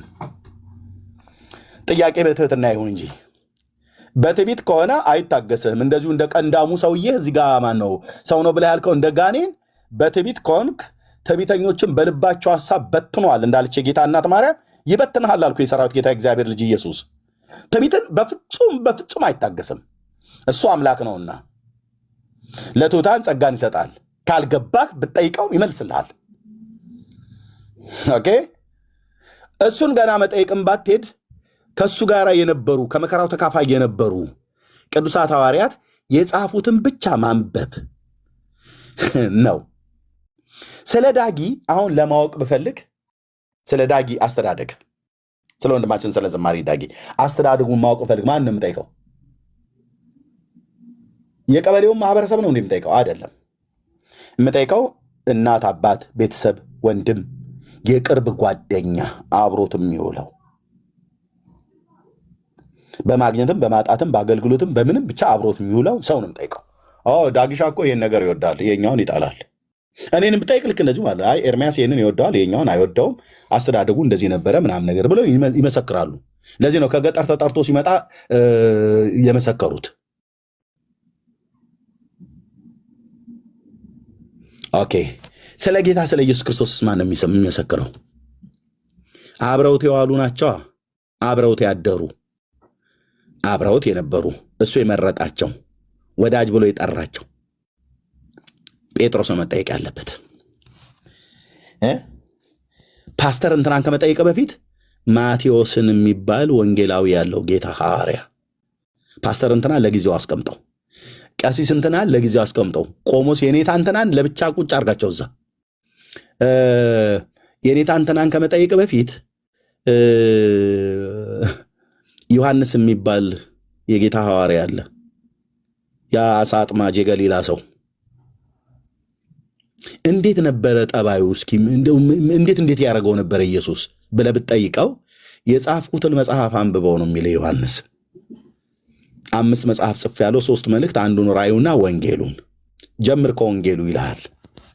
21ዱን ምዕራፍ ስታነበው የት ዓለም ውስጥ ነው ያለሁት እኔ እስከ ዛሬ የት ነው ያለሁት ነው የምትለው። አንብበውና ጨርሰው 21ዱን ምዕራፍ። የአባቶች አምላክ ምስክር ነው።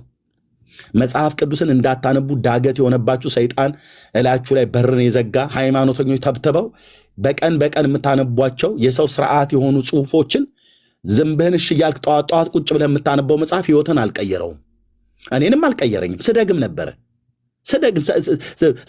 የዕለቱን ሳደርስ ሰይፈ ስላሴ ጥሩ ነው ድርሳነ ሚካኤል ደገምክ እንደ ኤርሚ እሱኛው ቆንጅዬ ነው አጋንንት ለማባረሪያ እያሉ በስመ አብ ወወልድ ወመንፈስ ቅዱስ አሐዱ አምላክ ድርሳን ዘቅዱስ ሚካኤል ሊቀ መላእክት በእንተ በዩ ወክቡር ወትሕትናሁ ጸ እያልኩ ስል ነበረ። አልጠቀመኝም። አየህ መድኃኔዓለም ምስክሬ ነው፣ ኢየሱሴ ምስክሬ እኮ ነው አልኩ። አልጠቀመኝም። ዝም ብዬ ጸ ፏፏፏ ኳኳኳ ሿሿሻ ስል ነው የኖርኩት።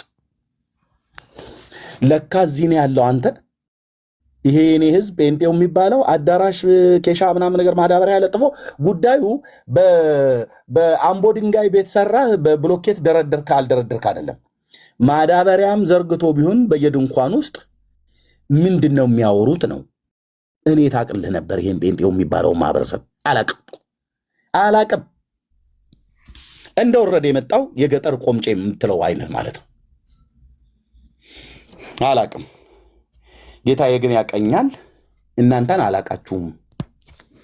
አዳራሾቻችሁ ውስጥ ግን ስመጣ ይኸው እስከ ዛሬ ድረስ በዚህ ድፍን 27 ዓመት በእውነት የፓስተር እንትና በረከታቸው ይደርብንና የቃለ ሕይወትን ቤተክርስቲያን የመሰረቱት አባት እና ሙሉ ወንጌል በመጀመሪያ በዩኒቨርሲቲ በተቋቋመች ጊዜ ላይ የነበሩት ዶክተር እንትና የእሳቸው በረከት ይደርብንና ለእሳቸው የተሰጣቸው ቃል ኪዳን በጣም ፍቱን ነው። የእሳቸውን ቃል ኪዳን ያመነ ሰው 42 ትውልዱ ይድናል ብሏል ጌታ ኢየሱስ ብሎ የሚል አንድ ተረት አልሰማውም። የሰማው ቀን እኮ አልኩ።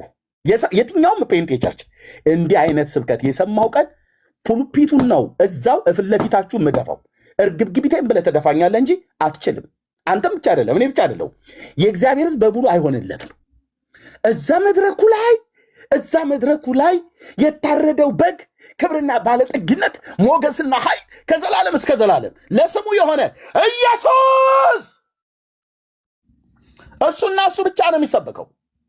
የምን ፓስተር እንትና? አዎ እግዚአብሔር በረዳቸው ጸጋ አገልግለዋል። ስማቸውን ግን ያድናሉ ተብሎ እኛ ቤት አይወራም። ቤቱን ለባለቤቱ ነው የምንመልሰው። ታወኝ ስልህ ቤቱ ለባለቤቱ ባለቤቱ ነው በቤት ውስጥ የሚነገረው። የሱ ዝና፣ የሱ ግርማ፣ የሱ የፊቱ ብርሃን፣ የሱ ክንድ፣ የሱ አባትነት፣ የሱ አዳኝነት፣ የሱ ቤዛነት፣ የሱ አምላክነት፣ የሱ ዳግም ምጽአት፣ የሱ ገናንነት ነው የሚሰበከው። አንድ ሰው ቃል ለምድር ለሰማይ እሳት ነው የገባብን እሳት አለ በውስጣቸው ተብሎ ሲባል ዝም ብሎ አይደለም። አንድ ሰው ያወራ በዚህ 27 ዓመት ውስጥ መድረኮቻችን ላይ ጴንጤ ጋር የለም። ቢኖር ኖሮ ተመልሻለሁ ደግሞ ወደ ኦርቶዶክስ ፑልፒቱን እላቸው ላይ ገልብጬው ቤቱን በአንድ እግሩ ነው የማቆመው አልኩ። አትችሉም፣ አንችልም። እንደዚሁ እንደኔ እሳት የገባባቸው እዚህ ወንዶች እህቶች አሉ፣ አይሆንላቸው። መሰረተ ክርስቶስ ሄደህ እንግዲህ ዛሬ እንትና ምናምን ነገር የሆኑ እናት ነበሩ። የእሳቸው በረከት ይደርብንና ለእሳቸው እግዚአብሔር ቃል ኪዳን የገባላቸው ስምሽን የጠራ ተስካርሽን ያደረገ ምሬ ምርልሻለሁ ብሏታል። እንዲህ አይነት ነገር ብሰማ ኖሮ አንሰነብትም፣ እንተላለቃታለን ባጭሩ ማለት ነው። የኤልያስ አምላክ ምስክር ይሁን። የቤተ ቅናት በልቶኛል ብሎ የሚለው ቃል ትዝ አላቸው እኮ ይላል። ውዴ እኮ ገበታውን ገለበጠው አይደል እንዴ? ገለበጠው እኮ እርግብ ሻጮቹን ሁሉ በስርዓት እኮ ነው ገለበጠው ብለህ ምንም ነገር እንትን አትልም። በአፍጢሙ ነው የደፋው እኮ አልኩ። አዎ ቤቱ ከተፈጠረበት ዓላማ ከተሰራበት ዓላማ ውጭ ሲያወሩት ታዲያ ምን ያድርግ? አንተዬ ምን ያድርግ? ቀያፋ ፀጉሩን ሪዙን አገጩ ላይ የበቀለውን ፀጉር እንደዚህ እየላገ ይገርማል። እንግዲህ ወገኖች፣ የእግዚአብሔር ልጆች፣ ያው እንግዲህ ምንም እንኳን ዘሩባቤል ቤቱን ለእግዚአብሔር ቢሰራ እንደው ግን እናንተ ልጆች እኮ ጥሩ አይደለም፣ እናንተ ቅራቅንቦ ማትረቡ ምናም ነገር ብሎ ይላሉ። እንደ ኤሊ ሲገስጹ እንደ ኤሊ አደባብሰው ነው የሚገስጹት።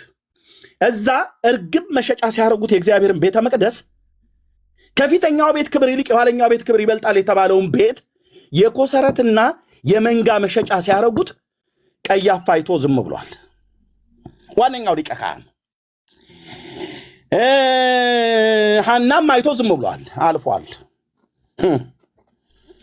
እነሱ ጉዳያቸው አይደለም። እዛ ተሰባስበው ምንዝርና ቢያመነዝሩበት ራሱ በሴሎ እንደነበረው ጉዳያቸው አይደለም። እነሱ ዋናው እንትን ገንዘቡ አይጥፋባቸው ዋናዎቹ የተባሉት። የቤቱ ባለቤት ልጅ መጣ። ራሱ ባለቤቱ መጣ። የቤቱ ባለቤት በሐጌ ትንቢት እየተናገረ በዘካርያስ ትንቢት እየተናገረ ወደ ተራራ ውጡ፣ እንጨትንም አምጡ፣ ቤቴንም ስሩ፣ እኔ በዚህ ከብራለሁ ብሎ ያለው ንጉሥ በስጋ እየተራመደ በአህያ ውርንጫ ሆኖ ከቤተ ፋጌ ውዴ ኢየሱስ የደብረ ዘይትን ቁልቁለትን አልፎ በዛ በምህረት በር በኩል ሕዝቅኤል ባየው በተዘጋው በር፣ ያኔ አልተዘጋም ነበር፣ በተዘጋው በር በኩል ሻር ሐሚም ብሎ በሚለው በር በኩል ገባ። በምስራቅ በኩል ወደ ቤተ መቅደሱ ከነ አህያይቱ ውርንጫ ይገባዋል። በአህያይቱ ውርንጫ ሆኖ ንጉሥሽ ወደ ኢየሩሳሌም ይመጣል፣ አንቺ የጽዮን ልጆች ዘምሪ ብሎ ተነግሮላት ነበር። ግን መጣ። ሲመጣ አየ ውስጡ ግብግብን ያለው ኢየሱስ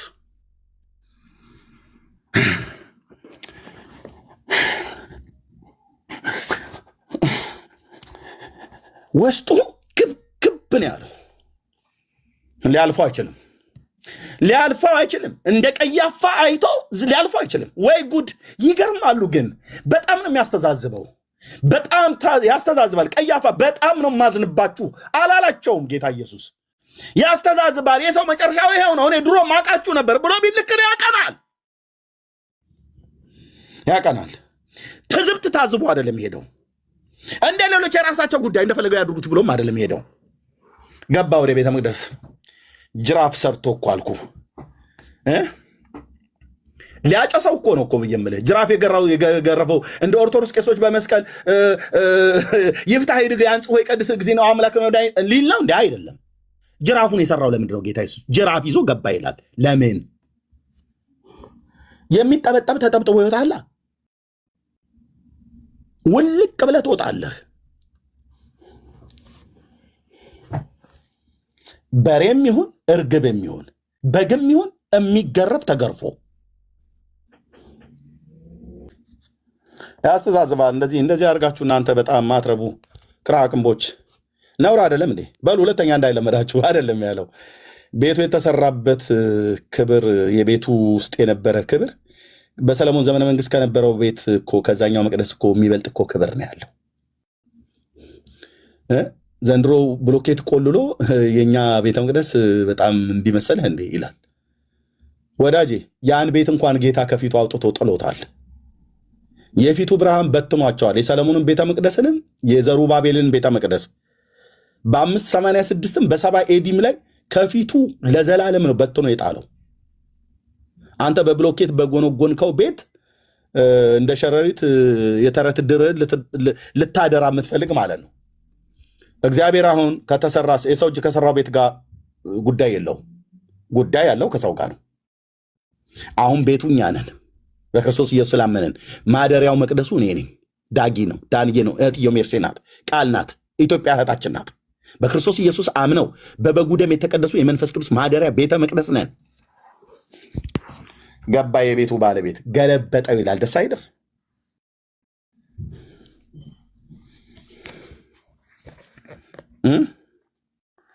እንጣላለን።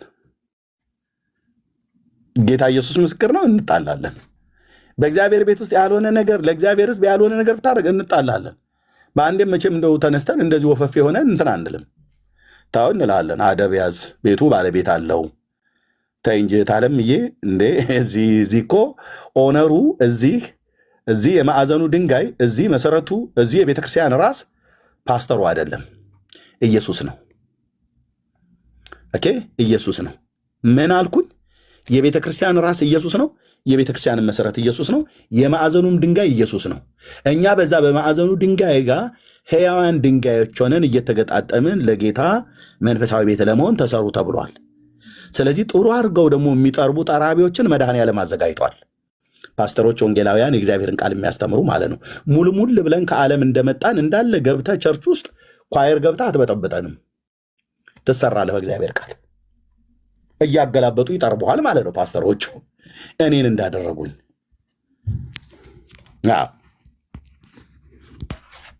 እንግዲህ ቻሉኝ እኔ እንደመጣው ነው ምናምን ነገር የሚባል ነገር የለም። ተሰሩ ብሏል። ተሰሩ ብሏል። ሕያዋን ድንጋዮች ነን። ድንጋይ ደግሞ በምንድን ነው የሚጠረበው? በመዶሻ። መዶሻው ምንድን ነው? የእግዚአብሔር ቃል እና ልታደቀን ነው እንደ ኤርሚያስ በደንብ መድኃኒዓለም እኔንም ጭምር ነው የሚያደቀን። መድቀቅ ያለበትን ከውስጣችን ክትክት ነው የሚያደርገው በእግዚአብሔር ቃል። ልቤን ምንድን ነው ሆድ ነው ሲቆርጠኝ የሚያውቀው። ልቤን ቁርጠት ተሰምቶት ያውቃል። በጣም ብዙ ጊዜ ምን ሆኜ ነው ብዬ ወንድም አለ አየህ፣ ቸርች መጥቼ ነው እየተሰበከ እያለ ልቤን ይቆርጠኛል። ታውቃለህ፣ ጨጓራ አይደለም ልብ ቁርጠት። አዎ። እና በኋላ እኔ የገባኝ ጉባኤ ቁጭ ብዬ ሙሉ ወንጌል ጉባኤ ቁጭ ብዬ ቃለ ሕይወት ሄጄ መካነ ኢየሱስ ሄጄ የእግዚአብሔርን ቃል ጉባኤ እግዚአብሔር የነበርኩበት ሄጄ ስካፈል ልቤን ይቆርጠኛል። የእግዚአብሔርን ቃል በጣም በጥንቃቄ ነው የምሰማው። ለካ በኋላ ላይ ነው የነቃሁት። አየዛ ውዳሴ ማርያም ስደግም ይሄ መተቱም ማሰሱም ገሰሱ ስደግም ኖር ያለው እሱ ገና እየተነቀለ መፍረስ ያለበት ነገር እየፈረሰ ኦኬ። ድርሳነ ሚካኤልን አፍርሶ ገላትያ እንዲገባ ድርሳነ ገብርኤልን አፍርሶ ኤፌሶን እንዲታተም እንደዚህ እያደረገ ቀስ በቀስ ጌታ ኢየሱስ አሰራሩ እኮ አልኩ ያመኝ ነበር ልቤን። በኋላ ዕብራውያን መልክ መጽሐፍ ምዕራፍ 4 ሳነብ ነው የእግዚአብሔር ቃል በእውነት ወገን የተሳለ ስለታም ሰይፍ ነው ይላል። ጅማትና ቅልጥምን የሰውን የውስጥን ሐሳብና ስሜት ይመረምራልና ኤርሚሻ እየተመረመረ ነበር ለካ ማለት ነው። ያኔ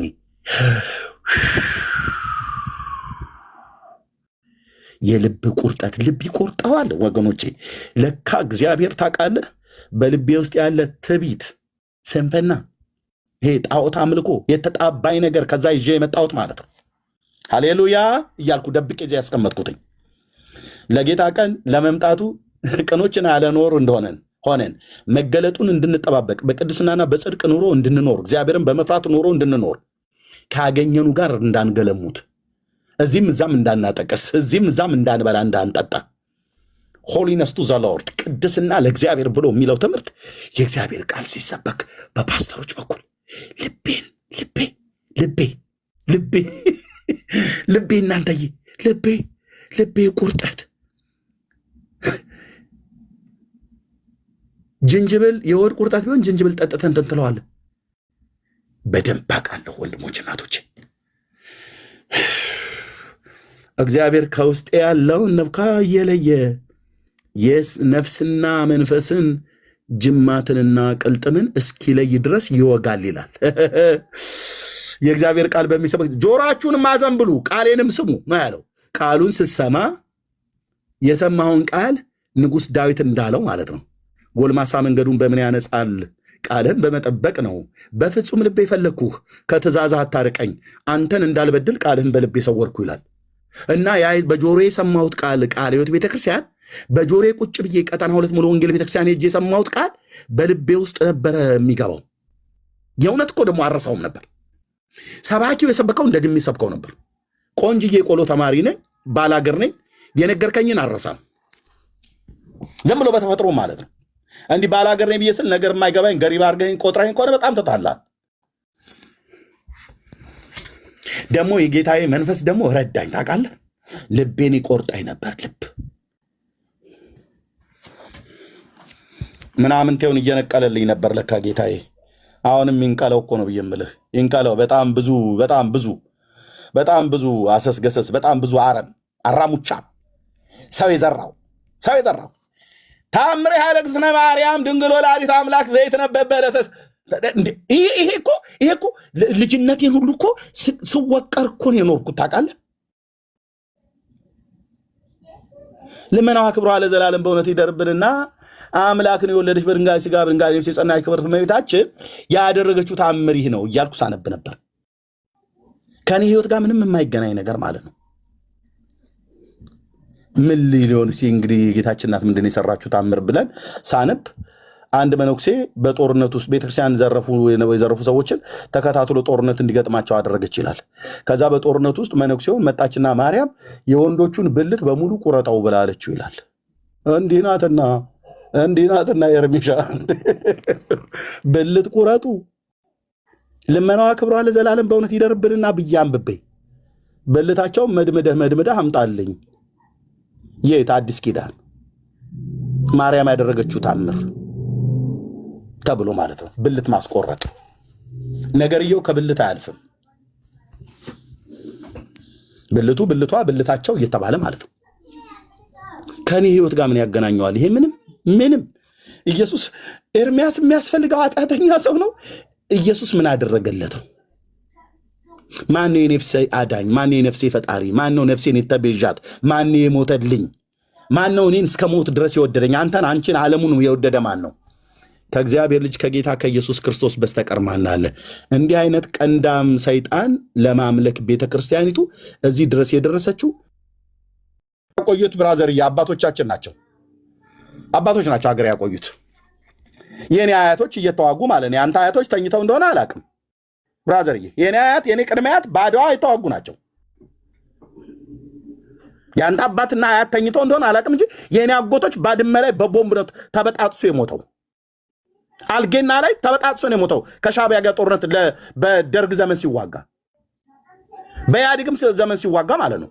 የባድመ ጦርነት ላይ አጎቴ ስጋው ተበጣጥሶ በቦምብ ነው። ስጋው እንኳን ተለቅሞ እንኳን አልተቀበረም። ሀገር ያቆይ ይችላል። የኔ አባቶች ናቸው ያቆዩት።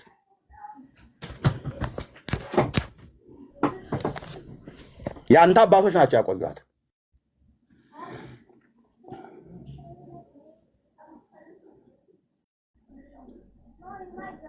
ቤዛ የሆነን በመስቀል ላይ የተሰቀለው የእግዚአብሔር ልጅ ኢየሱስ ብቻ ነው የሚያድነው።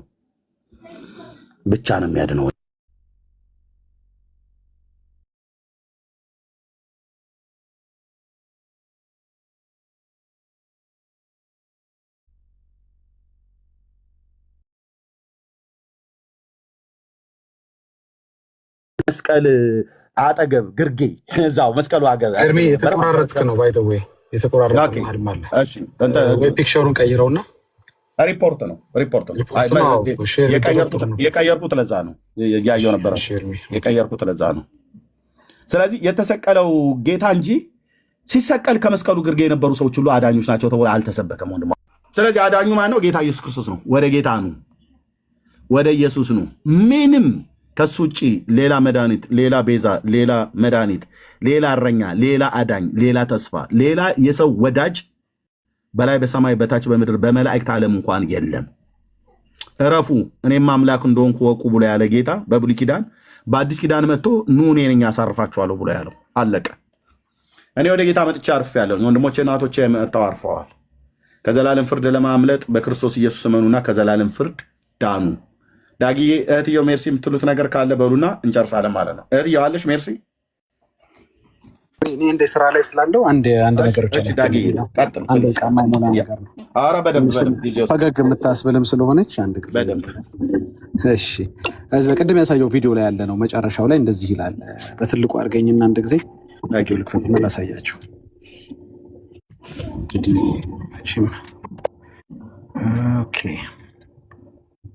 እሺ እንግዲህ እንደዚህ የተናገሩ ነው። ቅድም ሙሉን ቪዲዮ አይታችሁታል። የተወሰነው እዚህ መጨረሻው ላይ ያለውን ቪዲዮ እንስማው እስኪ። ምናልባት አንድ ደቂቃ ማይሞላ። ኢየሱስ ክርስቶስ ሆይ ይህን ሁሉ ጸጋና ቃል ኪዳን ስለሰጠኝ ፈጽሜ አመሰግናለሁ። እስከ ዘላለም ድረስ ስም የተቀደሰ ይሁን ብሎ በጉልበቱ ለአምላኩ ሰገደ። ይህንም ቃል ኪዳን ከተቀበለ በኋላ እየተደሰተ ሳለ ኅዳር 29 ቀን ያለ ጻር ያለ ጋይር ነፍሱ ከስጋው ተለይታ ወጣች። ነፍሱ ከስጋው ተለይታ ወጣች የሚሉት እያወሩ ያሉት ስለ ሰይጣን የነበረ ወደ ሰውነት የመለሱት ካህን ሆኖ አገልጋይ ሆኖ የሞተበትን ታሪክ እያወሱ ነው። እና ሰይጣን ሞተ፣ ከዛ በኋላ ኢየሱስ ታቅፎ ወሰደው ይላሉ። ሰይጣንን ታቅፎ ክርስቲያን ሆነ ዳና። ሰይጣን ዳንና ኢየሱስ ታቅፎ ወደ ሰማይ ወሰደው ይላሉ። እሺ አሁን ስሙ እንግዲህ ጊዜ ጌታችን ቅድስት ነፍሱን ተቀብሎ ታቀፋት። በይባቤ መላእክትና በታላቅ ምስጋና ወደ ሰማይ ይዟት አረገ። ጸሎቱና በረከቱ በእሱ ለተማጸንን ለሁላችን ሕዝበ ክርስቲያን በከንቱ እንዳያጠፋን ከሰይጣን ወድመት ያድነን በየዕለቱ እንዴ። አሁን ምን አሉ? ታቅፎ እስተዳት አሉ። ከዛ ትንሽ ቆዩና ደግሞ ጸሎትና በረከቱ ከሰይጣን እንዲያድነን አሉ።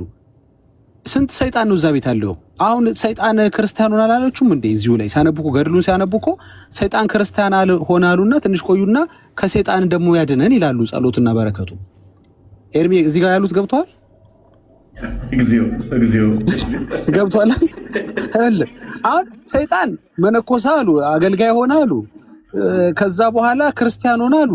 ከዛ ሞተ ህዳር 29 እዛ ነፍሱን መጥቶ ተቀብሏት አቅፎ ኢየሱስ ወሰደው ወደ ሰማይ አላችሁ። እሺ ጥሩ ዳና አላችሁ። ሰይጣን ዳነ የሚል እንግዲህ ትምህርት አላችሁ ማለት ነው። ተመለሳችሁና ደግሞ ከሰይጣን ከዲያብሎስ እንዴ ምንድነው? እስቲ ቆይ አንድ እንስማው። በጣም እኮ ነው መልሶ ፍርሃት አለ። አሁንም ቅድም እንዳልኩት እኮ አሁን ደግሞ በጸበል ታስወጣላችሁ አጋንንት። እንዴ አጋንንቱ እኮ ኦሬዲ ክርስቲያን ሆነ እኮ አላችሁን እኮ። ሌላ የቀረ አጋንንት አለ? አልገባን ነው። ከስቶ አጎቶቹን ነው የምታስወጡት? ካዝኑን ነው? የሰይጣን ካዝኖች ናቸው እየሰጣችሁ ያላችሁት? ምንድነው? እስቲ ቆይ እንስማው።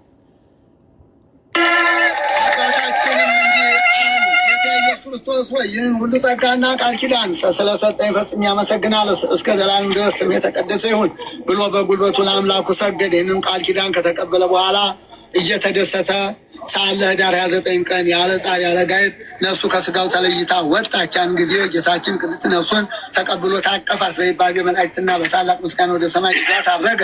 ጸሎቱና በረከቱ በእሱ ለተማጸንን ለሁላችን ህዝበ ክርስቲያን በከንቱ እንዳያጠፋን ከሰይጣን ወድመት ያድነን በየዕለቱ ጎብኘን።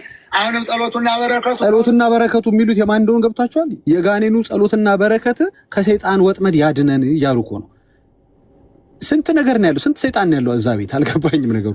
ኦልሬዲ ሰይጣን ክርስቲያን የሆነው ሰይጣን ከሰይጣን ወጥመድ ያድነን እያሉ ነው። ግን አይከፋውም እንደዚህ ተብሎ ሲባል መጥቆር። አሁን ወገኖችን ግን ለምን እንደዚህ ብላችሁ ትሏቸዋላችሁ? የኔ ወገኖች ናቸው ብሎ አይልም። በጣም እኮ የሚያስቅ ነው ኤርሚዬ። በደምብ ያልተጠናበት ውሸት ተረት መሆኑን የምታውቀው ጸደቀ አላችሁ። እንግዲህ አቀፈው ወሰደው ኢየሱስ ወደ ሰማይ አላችሁ። እንግዲህ ኢየሱስ ሰይጣንን አቅፎት ወስዶታል ማለት ነው። ክርስቲያን ሆኖ ሰይጣን። እሺ ማን ነው እንግዲህ አሁን ምድር ላይ የሚርመሰመሰው? እሱን እናወራለን። መለሳችሁና ደግሞ ከሰይጣን ወጥመድ ያድነን አላችሁ። የማ ጸሎት? የክርስቲያን ሆነው ሰይጣን ጸሎት ከሌላኛው ሰይጣን ጸሎት ወይም ከሌላኛው ሰይጣን ወጥመድ ያድነን እያላችሁ ነው። እንደቀደም እኮ ረስታችሁት ነው ወይ? ክርስቲያን ሆነ እኮ አላችሁን እኮ፣ አረጋ አላችሁን እኮ፣ ወሰደው ወደ ሰማይ በምስጋናና በዝማሬ ይዞት ሄደ ኢየሱስ ነፍሱን አላችሁ እኮ። አሁን ማን ነው የቀረው? ምኖቹ ናቸው? ካዝኖቹ ናቸው ወይ? አጎታ ክስቶቹ ናቸው ወይ? እነዚህ ወጥመድ የፈራችሁት ስንት ሰይጣን ያለው። በጣም ሄርሚዬ ገብቷል እዚህ ጋር ዘሮቹን አያምኗቸው። ስለዚህ ተረቱን መጨረሻ ላይ ራሳቸው አጣፉት ማለት ነው። መልሰው ውሸታቸውን ነው ማለት ነው። ክርስቲያን ነው ሰይጣን ገና ወጥመድ ያለው ደግሞ አለ ማለት ነው የቀረ እና ይሄን ይመስላል። ሚስጥል ለማንኛውም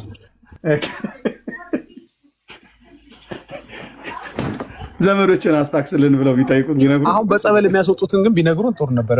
ጸበል አስወጣን የምትሉት አጋንንት የትኛው ነው? ኦልሬዲ እኮ ወጣ፣ ህዳር 29 አረፈ፣ ክርስቲያን ሆነ፣ ወደ ሰማይ አረገ ብላችኋል። እችን መልሱልን። ኤርሚዬ ቴንኪው ዝናደውሩላችሁ። ራሱ መጥቆራስ ልጅ አልወለደም እንዴ? ከዛ በኋላ እሱ አላገባ በቤቱ እና በምንኩስና ወለደ እኮ። አይኑን በአይኑ አየ እኮ። ደሜ የሚባል ልጅ ወልዶ ኤርሚዬ ደግሞ ጠይም ልጅ ወለደ እኮ። ጥቁሩ መጥቆራ ደሜ ተሜ የሚባሉ ልጆች ወልዶ አይኑን በአይኑ አየ እኮ። እሺ ኤኒዌይ ቴንክ ዩ። ጸጋ ይብዛላችሁ።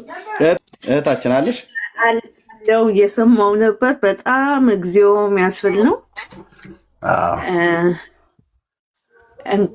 እኔ እኮ የምለው ግን ይሄ 6 እና 29 ከኢየሱስ እና ከባለ እግዚአብሔር ጋር ምን ጠብ እንዳላቸው ቢነግሩኝ ጥሩ ነበር። በተወለድኩበት አካባቢ በ6 ኢየሱስ ነበር የሚነግስ፣ አርሴማ ሆነ። አሁን ደግሞ በእነዚህ አካባቢ መጥቆራ።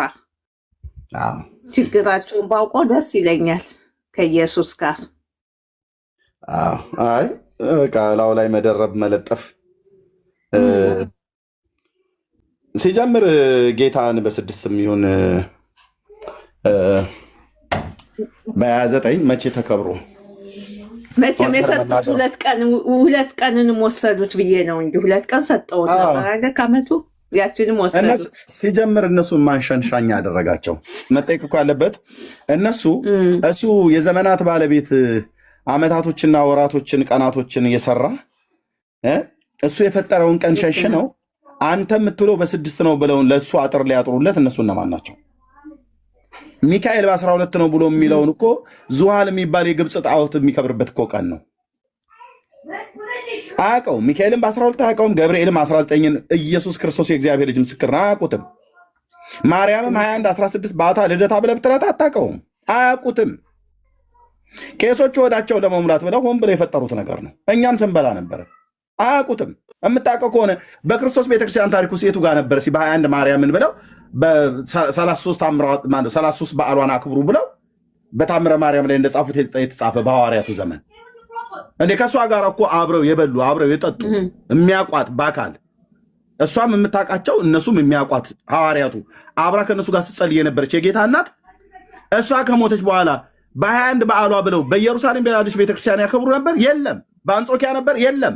በሰማርያ ነበር? የለም። በሮም፣ በቆሮንቶስ፣ በገላትያ፣ በኤፌሶን፣ በሰምርኔስ፣ በሰርዴስ፣ በፊላደልፊያ፣ በቲያጥሮን፣ በሎዶቅያ ነበር በክርስቶስ ቤተክርስቲያን? የለም። ምድረ ሆዳም ቄስ ብሎ ሆን ብሎ ህዝቡ ለመብላት ቢቻላችሁ 33 በዓሏን አክብሩ አሉ። የማርያም እኮ በዓል ነው 33 ወሩ 30 ቀን ነው ያለው። ቢቻላችሁ 33 በዓሏን አክብሩ ብሎ የሚል ማለት ነው። ኢየሱስ በበዓል 9 በዓል ነው ያለው፣ አበይት በዓላት። ሚካኤል ይበልጠዋል በኦርቶዶክስ ውስጥ። ሚካኤል 14 ነው በዓሉ። ማርያም 33 በዓል ነው ያላት።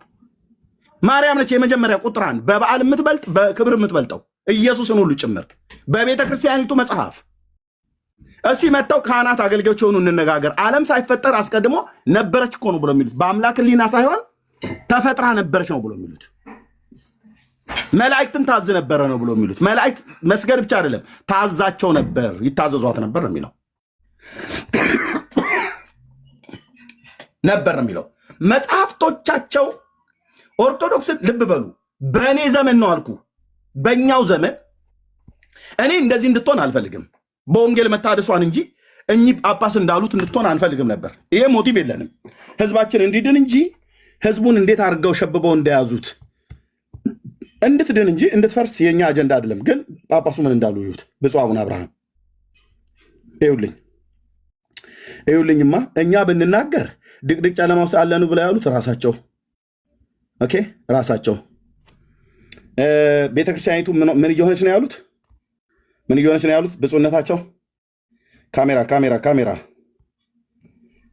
ብፁዕ አቡነ አብርሃም ምንድን ነው ያሉት? እዩ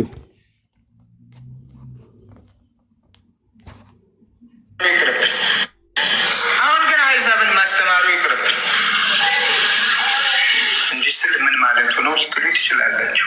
መጀመሪያ የእኛ እኮ ወደ አሕዛብነት እየተቀየረብን እኮ ወደ አሕዛብነት እየተቀየረ ወደ እስልምና እስኪ እናጽናው። ያንን የሚኮበልለው በስቷል፣ የሚጠፋው በስቷል፣ በአዲስ እምነት የሚነጠቀው በስቷል። የሚኮበልለው በስቷል፣ በአዲስ እምነት የሚነጠቀው በስቷል። ወደ አሕዛብነት ወደ እስልምና ማለት ነው። እንደ ጎርፍ ነው እየጎረፈ ያለው አንድ ማዕት ሙስሊም ማነው ኦርቶዶክስ ወደ እስልምና። ይኸው ጳጳሱ ብፁዕ አቡነ አብርሃም ኦኬ። በአዲስ እምነት የሚሉት የእኛን ነው። ወደ እነሱ በአዲስ እምነት የሚጎርፈውን በስቷል አሉ። የሚጠፋው በስቷል፣ በአዲስ እምነት የሚነጠቀው በስቷል። እየተሸረሸረ ነው። የማይሸረሸረው እየተሸረሸረ ነው። መሰረቱ እየተናጋ ነው። የአባቶቼ አምላክ በዘመኔ ይሄን ንግግር በአፋቸው እንዲናገሩ እግዚአብሔር አምላክ ስላደረገ ጌታዬን እጅግ አድርጌ አመሰግነዋለሁ። ትዕቢት እዚህ ላይ ነው የሚያደርሰው። መሰረቱ እየተናጋ ነው፣ እየተሸረሸረ ነው።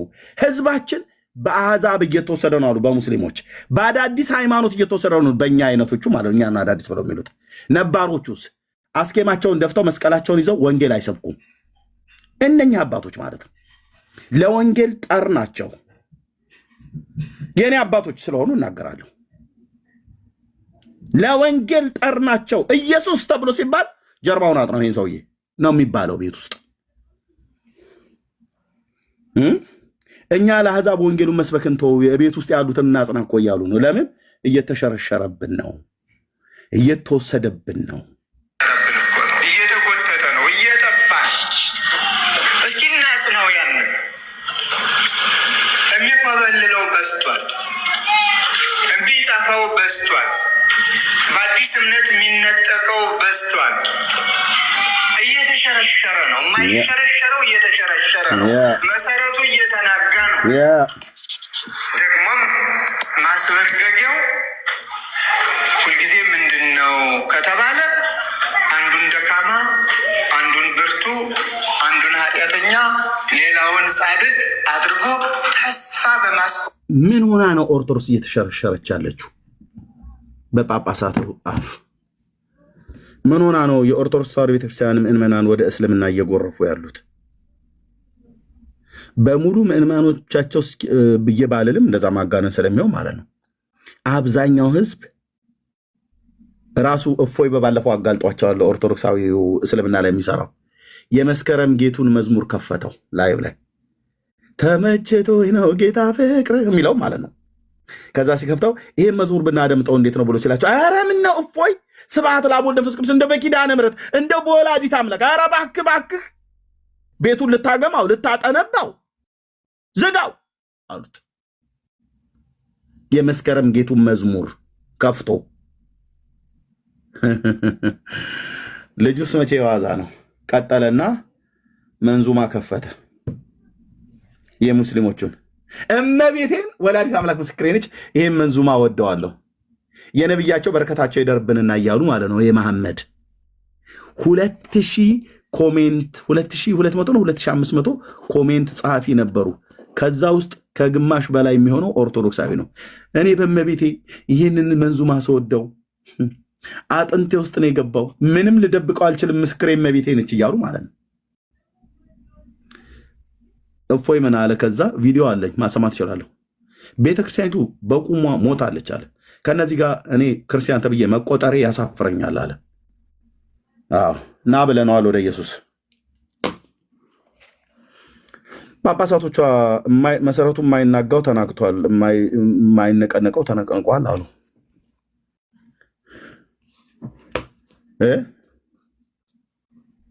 ምን ነካችሁ ኦርቶዶክሳውያን?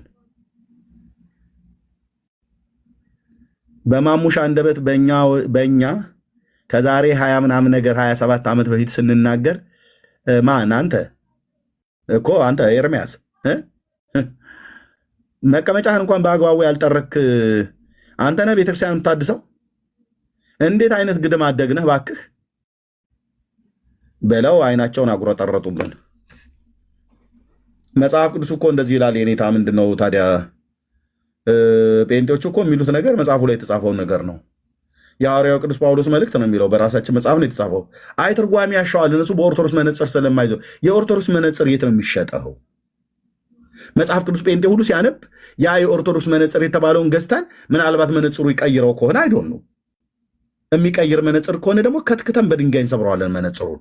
ግን በኦርቶዶክስ መነጽር በኦርቶዶክስ ማይንድ ሴት ልታዩት ይገባል። እሺ እንዴት ነው ያየው አንተ ጳውሎስን? አንተ ጳውሎስን በኦርቶዶክስ ማይንድ ሴት ማን ነው ያለህ? ቃሉን በቃልነት ደረጃ ለቃሉ ታማኝ ሆነ ለተጻፈው ማለት ነው። ለትርጓሜውም ታማኝ ሆነ ነው ማየት ያለብህ። በኦርቶዶክስ ማይንድ ሴት በእውነት ልታይ ይገባል ይሏል ሐዋርያቱ የጻፉትን እራሳቸው ማለት ነው። ስለዚህ የኦርቶዶክስ ተዋሕዶ ክርስቲያን ሕዝብ ወደ እስልምና እየሄደ ነው። ጳጳሱ ናቸው ያሉት።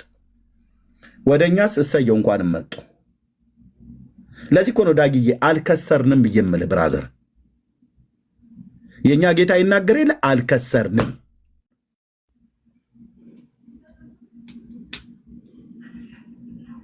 ለዚህ አሁን ያላቸው አማራጭ ቤት ዘግተን ሙሉ በሙሉ መቀመጥ አለብን ነው ብለው የተቀመጡት። ተስፋ ቆርጠዋል አብዛኞቹ። ኧረ ቴዲ የኔ ቢገኝ እንደ አንዳንዴ ባረገው ደስ ይለኛል። የት አካባቢ እንደሚሸጥ እስቲ ፈላልግልኝ። የኦርቶዶክስ መነጽር ይሉናል። የኦርቶዶክስ መነጽር እኮ ሳንገዛውን በፊት ሳናረገውን በፊት የኦርቶዶክስ መነጽር ማለት ኢየሱስ ያማልዳል ብሎ የሚለውን ይፈርዳል ብሎ ነው ተርጉሙ አጣሞ የሚተረጉሙ። ያለውን ያስክድሃል፣ የሌለውን ያሳምናል። የኦርቶዶክስ መነጽር ማለት ነው።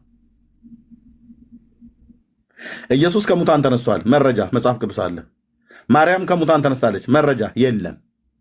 እና እመን በቃ ለምን የለም ብለን ስላልን በቃ ዝም ብለን ሁሉ ነገር እኮ መጻፍ የለበት እናቱ አይደለች እንዴ ይላሉ። እኛ መቼ አያቱ ናት ብለናል? እናቱማ እናቱ ናት። ከሙታን ተነስታ አድርጋለች ብለህ ስትል እንደ ኢየሱስ የተጻፈ ካለ አምጣ። የኢየሱስን ከሙታን መነሳት ዮሐንስ አይደል የጻፈው? ማርያምንስ ወደ ቤት ወሰዳት ዮሐንስ አይደል? አዎ። ወደ ቤት ወሰዳት ዮሐንስ ስትቀበር ሁሉ አይቷል ማለት ነው። አዎ።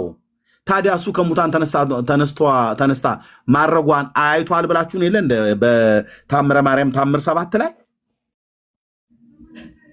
ስለዚህ ዮሐንስ አይቷል ማለት ነው የማርያምን ከሙታን መነሳትና ማረግ።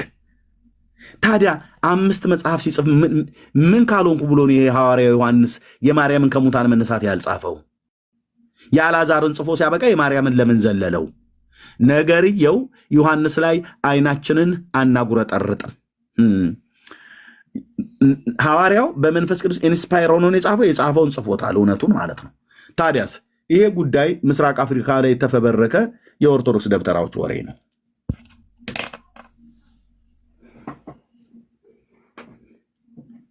ቆንጅዬ እንኳን ወሬ ብለህ የምትለው አለም። ከወሬም እኮ ቆንጅዬ ወሬ አለ። ልብን ምስጥ የሚያደርግ ቆንጅዬ ተረቶች አሉ። እንደ አባባ ተስፋ አይነት ተረት የሚያስቁ እንደነ ክበቦ ገዳ አይነት ዝም ብለህ ፈን ለማድረግ ፈንድሻ ምናምን ነገር ይዘን ቁጭ ብለን ለመሳቅ ማለት ነው። ይገርማል እያለን እሱ ሰማይና ምድርን ፈጥረዋል፣ እሷም ፀሐይና ጨረቃን ፈጥራለች። እሱ ዓለም ሳይፈጠር አስቀድሞ ፊት የነበረ ነው፣ እሷም ነበረች ከእሱ ጋር ይላል መጽሐፋቸው። እሱ በአዳም ዘመን ነበር። ማርያምም ከገነት በተሰደደ ጊዜ አዳም ተስፋዋንች ነሽ ብሏታልና እሷ ነበረች። ቀስተ ደመና ሆና ለኖህ በመርከቡ ላይ ለነበረው ትውልድ በደመና ላይ የምትታየዋ ቀስተ ደመና እሷ ነች። የዳዊት መሰንቆ፣ የሰሎሞን አክሊል፣ የጌዲዮን ጸንብ እሷ ናት በሙሉ።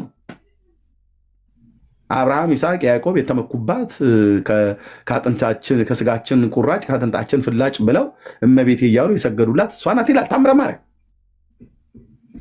እኛ እኮ ቸገረን። ነበረች እንዴ ማርያም በአብርሃም ዘመን? ዓለም ሳይፈጠር አስቀድሞ ነበረች። ማርያም ታማልዳለች ብሎ የሚል ጥቅስ እስከ ዛሬ ድረስ የለም፣ ለዘላለምም አይኖሩም አዲስ ካልጨመሩ በስተቀር። ኢየሱስ ያማልዳል ብሎ የሚለው ጥቅስ አንድ ማዕት ነው ያለው። ኦርቶዶክስ ምንድን ብሎ የምላሻቸው ኢየሱስ ያማልዳል ብሎ የሚለውን የፈለገውን ያህል ይጻፍ፣ እኛ ግን ያማልዳል ብለን አንለውም። የኦርቶዶክስ እንደዚህ ነው። ሐዋርያቱ እኮ ብለውታል፣ እኛ አንለውም እንደ ኤርሚያስ። ታዲያ እኛ ሐዋርያቱ የራሳቸው ጉዳይ ነው። ጳውሎስ እኮ ብሎታል። ኦርቶዶክሳውያን አቦተው ባከኛ ጳውሎስና ሳይሆን እኛ አባቶቻችን ነው የምንሰማው ይለዋል። እንዲህ ጳውሎስ ያማልዳል እኮ ብሎታል።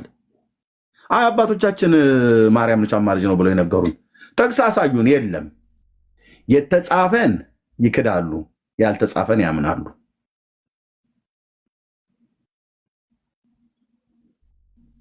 የተጻፈው ለኢየሱስ የተጻፈውን ይክዳሉ፣ ለማርያም ያልተጻፈውን ያምናሉ። እንዲህ አይነት ክርስትና ነው ምድራችን ላይ የተሰበከው። ሊያሳየን የቻለ አንድም ሰው የለም።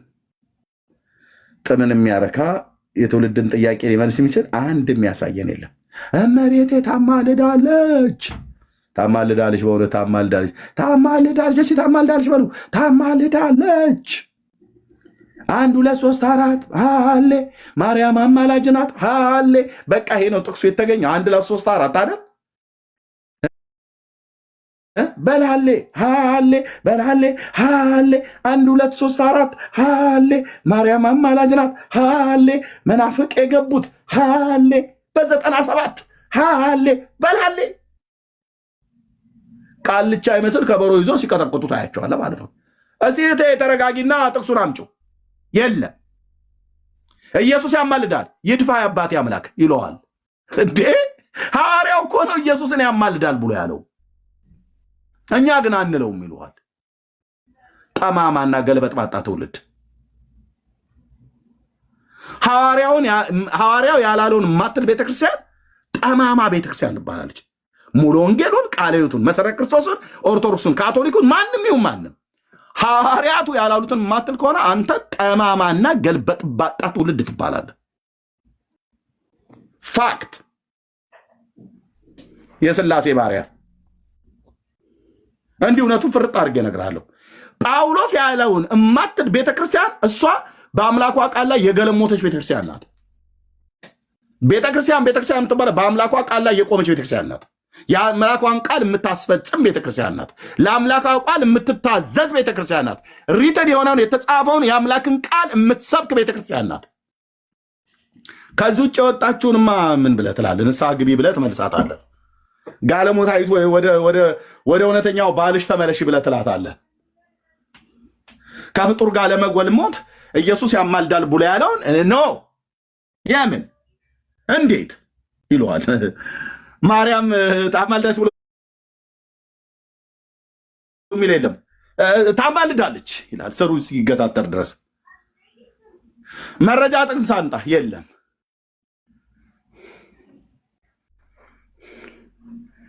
ከኛ ጋር ሲሄዱ ግን እኔ የምልህ በቃ ግን የምልህ በቃ ምንድነው ግን እንዴት ግን አልጻፉትም እንዴ አባቶች ግን እንደሆነ ሲያወሩ እኮ ይሰማሉ እኮ እንዴት በዚህ ነው ያልክ ግን በቃ እንደዚህ የጴንጤ መቃለጃ ሆነን እንቅር። ይኸው ማርያም ታማልዳለች ብለው መምህራኖቻችን ስንት ዓመት ተሰበኩ። ምንም አንድ ጥቅስ መረጃ ይኸው ጴንጤው በየቦታው ላይ ነው። አንዱ መምህር ምን አለ? አንዲት ምን የምትባል ወፍ ነበረች። ጴንጤ ማለት እንደዛች ወፍ ነው አሉ። ቁስል ካገኘች ያች ወፍ ዝም ብላ ደጋግማ ነው የምትነቁሩ አሉ። ትንቆረሃ ታዲያ ብራዘር መዥገር ያለበትን ከብት ምንድነው ጭሪ የምትባል ወፍ አለች እኛ አካባቢ። በኦሮምኛ ምን ነበር የምትባል የሆነች ደም የምትመጥ ማለት ነው። እና ከብቶች በምጠብቅበት ላይ ትመጣና መዥገሮቹን ከለዋ ላይ ንቅል አርጋ ከከብቶቹ ላይ ታጸዳለች። እዚህ ብብታቸው ስር ትገባና ብቻ ስስብልታቸው ጭሪ የምትባለዋ ማለት ነው። ኦኬ እኔ ምን በየብብት ስር ምንድነው የተጻፈው? መጽሐፉ ምንድነው የተጻፈው? ወንጌል ልሰብክ መንገድ ላይ ወጥተህ መስበክ ከጀመርክ ቁጥር 1 የሚቃወምህ ማን ነው? ኦርቶዶክሳውያን። አፍክን ዝጋ፣ ዝም በል፣ ይድፋ የአባቴ አምላክ። ምንድነው እነኚህ ትናንትና መጥተው በጣም እኮ ምድሪቱን አገሙት ይሏል። እናንተ እንኳን አለገማችሁትም። አንድ ማዕት የሙታን አጽም እያመንክ ማለት ኢየሱስ ጌታ ነው ብለን ወንጌል ይዘን ስለወጣን ነው ምድሪቱን ያገማ ነው። አገሟት። እንደው ኪዳነ ምሕረት እመቤቴ ትድረስላቸው እንጂ ምድሪቱ እኮ ገማች ይሏል። ይፋረደኛ አባቶች አምላክ። አንድ ቪዲዮ ኤርሚዬ ግን መጽሐፉን ብዙ ጊዜ ለብዙ ጉዳይ ነካክተውታል፣ አስተካክለውታል፣ መጽሐፍ ቅዱሱን አርመውታል አይደል? በጣም በተደጋጋሚ አሁን አዲስ እትምም አውጥተዋል። ምንድነው ግን እንደዛ ሲነካኩት ደፈር ብለው ማርያም ታማልዳለች የምትል አንድ መስመር መጽሐፍ ለምከበዳቸው አንድ መስመር ደፈር ብለው ማለት ነው። እንዲህ ከደፈሩ አይቀር የሆነ ያነቃቸው ጉዳይ አለ ማለት ነው። ገብቷል? ምንድነው እንትን ያላቸው ማለት ይሄ በጣም የጥያቄ የሚመለስልኝ ደስ ይለኝ። ደፍረው የለ ብዙ ነገር ለማስተካከል ለመቀየር ሞካክረዋል። እቺን ለምን አድርገው ያስደስቷቸው ምዕመናኖቻቸው? በቃ ይሄው በቃ ብለው የሆነች ቦታ ለምሸጎር ያደርጉ እንደው ድፍረቱ ካላቸው ማለት ነው። ይሄ ጥያቄ የሚመለስልኝ ደስ ይለኛል። ኤርሚዮስ ገባ መሰለኝ። እሺ ስለመሸብኝ ተባረክ የታችን። እሺ ዳግዬ ጥሩ ጥያቄ ጠይቀው። አንደኛ ይጠይቋቸዋል። በዓለም አቀፍ ቤተክርስቲያናት ይጠየቃሉ። እንደዛ ቢያደርጉ ይጠይቃሉ። ዝም ብሎ ኤርሚ 80 ላይ እንዳለው እንደ ጳውሎስ አንድ ሰው ዘመኑን ኖሮ ቢጨርስ ይጸድቃል አይጸድቅም? የኛን ተወው፣ የኛን መጽሐፍ ቅዱስ ተወው። እነሱ መጽሐፍ ቅዱስ ላይ ያለውን የጳውሎስን ህይወት ያው እኔን ምሰሉ ስላለ ማለት ነው የእሱን ህይወት ይጸድቃል አይደለ?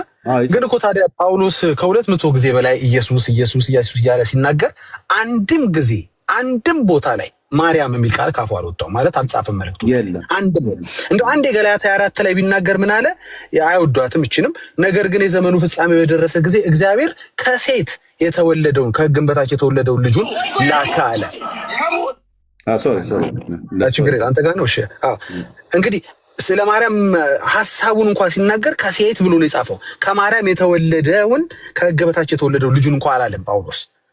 ለምንድን ነው ምን ነክቶት ነው ጳውሎስ አንድ ጊዜ ማርያም ማለት ያልፈለገው? ለምንድን ነው? ስለገባው ነው። ወንጌል ማን እንደሆነ ስለገባው ነው። መዘመርም መሰበክም ማን እንዳለበት ስለገባው አንዴ ሜንሽን ያላረጋት ለዚህ ነው። አንዴ ሜንሽን ባናረጋት እንደ ጳውሎስ የዘላለም ሕይወት ይኖረን ይሆን?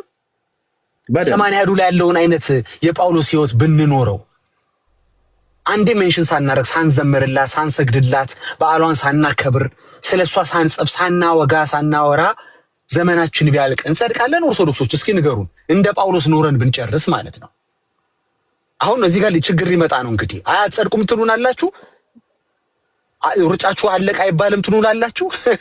የቸገረ እኮ ነው እኮ ሰው ጳውሎስ 14 መጽሐፍ እንግዲህ ቢያንስ ዕብራውያኖች ከጨመርን ያህል ጽፎ አንዴም ሜንሽን ሳያደርግ ኢየሱስን ግን በተለያየ መልኩ ሲያስቀምጥ ኢየሱስ እንኳን የሚለውን ቃል ብቻ ብንመለከት ከ200 ጊዜ በላይ ጠቅሶታል። ስለዚህ ይሄ ነው ታርጌቱ፣ ፎከሳችን ኢየሱስ ነው በቃ። እዛ ቤት ግን ግሳንግሶች አሉ። እንትና ይነሳል፣ ከሌት ይነሳል፣ ከሌ ይነሳል። ሐዋርያቶች ያላነሷቸው፣ ሐዋርያቶች የማያውቋቸው በዘመናቸው ያሉ ብዙ እኮ ስማቸው ሊጻፍ የሚችል እኮ ጉዳይ አለ። ይሄ ነው ወንጌል ማለት ይሄ ነው በቃ። እንደ ጳውሎስ ኖረ ስታልፍ ነው። ጨርሻለሁ። ያ ቴንክ እውነት ነው። በመጽሐፉ የተጻፈውን ቅዱስ ጳውሎስ የጻፈውን የካዱ ሰዎች፣ እሱ ያልጻፈውን የሚያምኑ ሰዎች፣ ሐዋርያቱ ያልተናገሩትን የሚሰብኩ ሰዎች፣ ሐዋርያቱ የተናገሩትን የሚክዱ ሰዎች ሲጀምር አሁን እንዳልከው መጽሐፉን እንሰርዛለን እንደልዛለን ብለው እንደሰረዙት እንደደለዙት እንደዚህኛው ማርያም ታማልዳለች ብሎ የሚል አይነት ጽሑፍ ሊያስገቡ ይችላሉ ብለን መጠራጠር እንችላለን በደንብ። ግን ትውልድ ይጠይቃቸዋል። በዓለም አቀፍም አብያተ ክርስቲያናት ይጠይቃሉ። ምክንያቱ ስለ ማርያም አማላጅነት የተጻፈ የአዲስ ኪዳን መልእክት ምንም ነገር የለም። ብሉይ ኪዳንም አዲስ ኪዳን ዝም ብሎ ገለባ የሆነ ወሬ ነው ማለት ነው። ግን በምድራችን ላይ ይሄ ልጅ እነዚህ ልጆች የክርስቲያንና የአሕዛብን ኑሮ በደንብ ያሳያሉ። እኔ አልናገርም፣ እራሳቸው ሲናገሩ ማን አሕዛብ ማን ክርስቲያን እንደሆነ ትለያላችሁ። ሲያወሩ እጃቸው ላይ የያዙት ምንድን ነው? የእውነተኛ ክርስቲያናዊ ባህሪ መገለጫ ይሄ ነው ወይ? አንደኛው ስለምንድን ነው የሚያወራው? ሌላኛው ስለምንድን ነው የሚያወራው? ልብ ብላችሁ ስሙ ወዳጆቼ። ይኸውላችሁ የሞተው ከሙታን መካከል የተነሳው ክርስቶስ ኢየሱስ አማላጅ ነው። መጽሐፍ ቅዱስ ላይ ያልተጻፈውን አንቀበልም። መጽሐፍ ቅዱስ የምናገረው የልጁ የኢየሱስ ክርስቶስ ደም ከኃጢአት እንደሚያድን ነው። ኢየሱስ ክርስቶስ ጌታ ነው። ኢየሱስ ክርስቶስ እውነት ነው። ኢየሱስ ክርስቶስ መንገድ ነው። ወዳጆቼ ያለ ኢየሱስ ክርስቶስ ከኃጢአት የሚያድን የለም። 1700 ዓመት የተሰበከው ጥንታዊት ኩላዊት ንጽሕት ርትዕት እንደ ብርጭቆ ትምህርቷ የጠራ በእውነት በዚህ ቤተክርስቲያን ውስጥ ዕጣኑ ነጠላቸው ሲያምር እንዲመሰላችሁ እንዴ ብላችሁ የምትሉን ግብዞች ጴንጤዎች 1700 ዓመት የተሰበከ ክርስትና የወለደቻቸው ልጆቿ በአደባባይ ላይ ሲወጡ ይዘውት ለፍጥረት የሚያስተዋውቁት ምንድን ነው?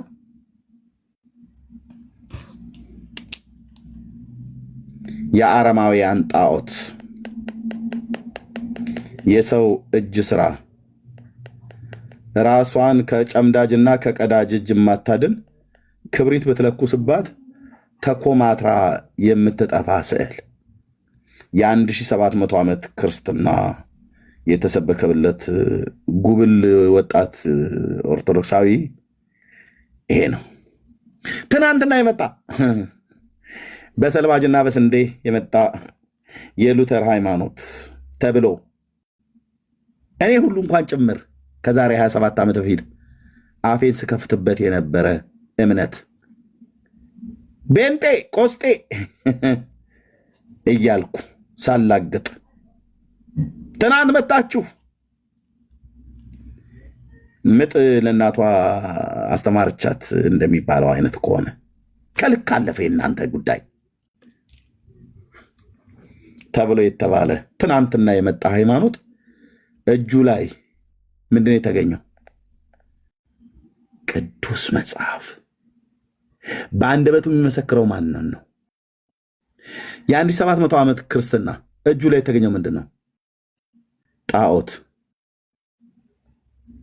ጣዖት እኮ አልኩ። ግድግዳ ላይ ተለጥፎ ዝንቦች ከነ ልጆቿ አስረሽ ምቹ ስጨፍርባት የምትውል እንደው እስቲ እባክሽ ያ ስዕል አቧራው የመንገዱ አቧራ ሁሉ እንዳለ ቤቱም ሞልቶታል። እስቲ ቸብ ቸብ አድርገው አራግፊው ዝንቦቹም እንደው ዝም ብሎ ላዩ ላይ እየመጡ እያረፉ ነው። እስቲ እመቤቴን አጽጃት እየተባለት በዳንቴል ተሸፍና አቧራ የሚራግፍላት ስዕል ማለት ነው። የ1700 ዓመት ክርስትና ምድራችን ላይ ደግሞ እኮ ራሱን ችሎ እኮ ሄዶ ይሄንኑ ነገር እየሆን ይዞ ራቅ ብሎ እኮ አይሰብክም። እዚህ ነው መጥቶ ወንድማችንን በእጁ እየነካ አሁን እሱ ነካው አልነካውም። ቄሶቹ ይደባደባሉ። ዞር ብለህ እኮ በጠረባ ብለህ ብትለው ገደል ልከተው የምችለው ሽማግሌ መጥቶ ጴንጤ እንደማንደባደብ ስለሚያውቅ እንጂ ብራዘር ጩቤያችንንና እኮ ከዘራችንን አስጥሎን እኮ ነው ኢየሱስ ያመጣል። ወንድነት ብለህ ካልክ እንደ ደብረ ብርሃን በግ ነበር የምነዳ እኮ ብዬ ስል ዝም ብሎ ወሬ እንዳይመስል ሄድና የተወለድኩበትን አካባቢ ጠይቅ። መጥተውም መስክረዋል። አብረውኝ ቀድሶ የነበሩ ዲያቆናት ወንድሞቻቸው። ኢየሱስ ነው ጩቤውን ያስጣለን እኮ ነው ብዬ የምልህ። ኢየሱስ ነው በትሩን ያስጣለን። አውሬነታችንን ከውስጡ አውጥቶ የበግነት የራሱን ሕይወት የጨመረብን ኢየሱስ ነው። እስቲ ይህን ስዕል ይዞ ፈቅ ብሎ ለምን አይሰብክም? እዚህ ጋር ይሄኛው ባለ ስዕሉ ማንም የሚሰማ የለማ። አባ ከና ብሎ የሚለው የለም። የሕይወት ሽታ እዚህ አታገኝም። የሕይወት ሽታ እዚህ ነው የምታገኘው። እዚህ ሁለቱ የሚያወሩትን ይልኝ፣ ሁለቱ የሚያወሩትን ስማ፣ ሁለቱ የያዙትን ስማ። ኦርቶዶክስ፣ ፔንቴኮስታል ይኸውላችሁ የሞተው ከሙታን መካከል የተነሳው ክርስቶስ ኢየሱስ አማላጅ ነው። መጽሐፍ ቅዱስ ላይ ያልተጻፈውን አንቀበልም። መጽሐፍ ቅዱስ የምናገረው የልጁ የኢየሱስ ክርስቶስ ደም ከኃጢአት እንደሚያድን ነው። ኢየሱስ ክርስቶስ ጌታ ነው። ኢየሱስ ክርስቶስ እውነት ነው። ኢየሱስ ክርስቶስ መንገድ ነው። ወዳጆቼ ያለ ኢየሱስ ክርስቶስ ከኃጢአት የሚያድን የለም። ለዚህ እንደ ጳውሎስ ትንፍሽ አይደለም። ይሄኛው ወንጌል ያማኙ እንደ ጳውሎስ ስለ ማርያም ትንፍሽ አይደለም። እሱ ስብከቱ ሁሉ ወንጌሉ ሁሉ ኢየሱስ ነው። ኢየሱስ ነው። ሰው ፍጡር ምናምን ትዝ አይለውም ይሄኛው። አዎ ይሄኛው ደግሞ ከነ ካርቶኑ ብቅ አለል ማለት ነው። አንድ እረኝነት ቦታ ሆነን የምንዘፍነው ዘፈን ነበር፣ የባል ሀገር ዘፈን። ምንድነው? ዳገቱ ላይ ቆሜ ፉጨቴን ስለቀው መጣች ከነሊጧ ሳትለቃለቀው የሚል ድሮ እረኛ ከብቶች ስጠብቅ ባል ሀገር ነኝና እንደዚህ ነሸጥ ሲያደርገን ጠላማ አንድ ብርጭቆ ስንጠጣ እንደዛ እያልን እንዘፍን ነበር ድሮ ማለት ነው። የኛ የባል ሀገሮቹ ዘፈን ያልኩ፣ የከተሜዎቹ እናንተ ታስታውሱኛላችሁ። አፋፉ ላይ ሆኜ ፉጨቴን ስለቀው መጣች ከነሊጧ ሳትለቃለቀው ብሎ የሚለው ነገር ትዝ ይለኛል ማለት ነው። ወይኔ ዛሬ ወይ ታታ እንዴ በመድኃኒዓለም 1700 ዓመት የተሰበከ ክርስትና መጽሐፍ ቅዱስን ይዞ ሊወጣ ሲገባ ትውልዱ መጽሐፍ ቅዱስ ይዞ የመጣው ትናንትና መጣ የተባለው ቤንጤ የተባለው የኔ ወንድምና የኔ ወገን የኔ ሕዝብ ሆኖ ተገኘላ አልኩ።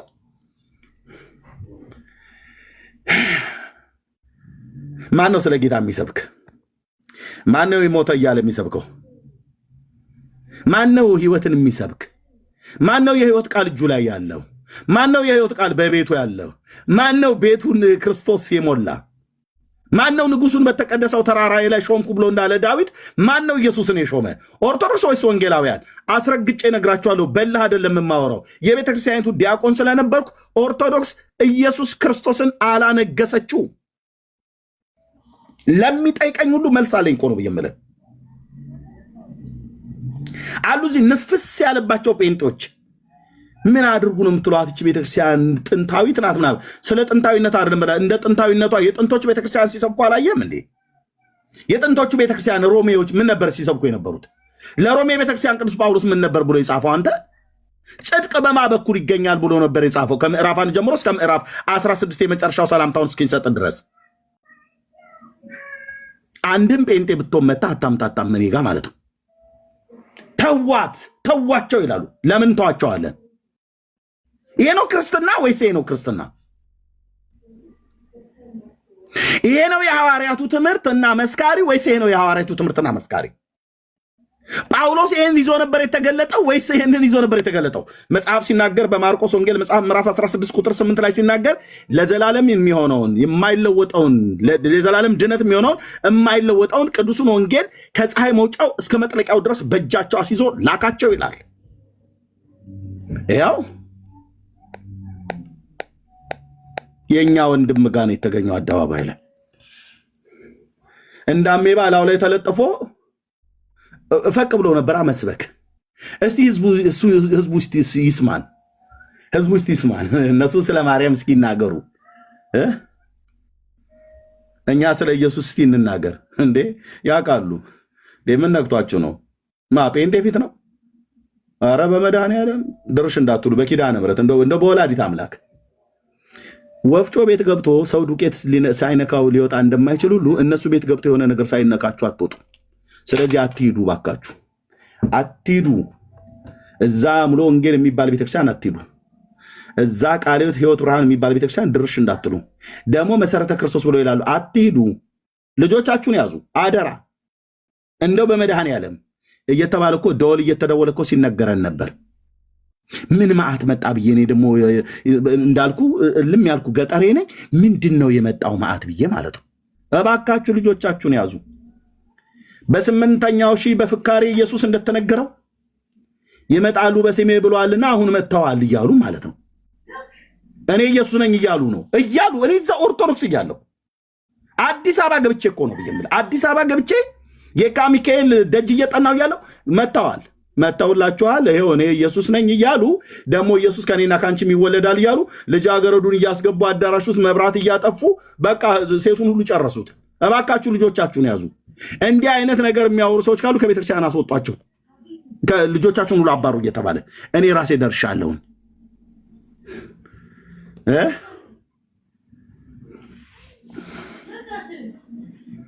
ጌታዬ እኮ ነው የረዳኝ ነው ብዬ የምልህ። በእውነት ጌታ ነው የረዳኝ። በእኔ ኃይለኝነት የዛን ቀን ከዘራ ይዤ አለመሄዴ በሄድም ነገሩ የክርስቶስ መንፈስ ያስገዛኝ ነበር። ጉባኤ ውስጥ ጋቤን ለብሼ ነው የሄድኩት እና ያን እንደዛ ታደርጋላችሁ ተብሎ የተባለውን ነገር ስታደርጉ ባይኖሩ ቢያንስ ሁለቱን ቅንድቡን ብዬ አስተኛው ነበር። ሁለቱም ጴንጤ ማለት ነው።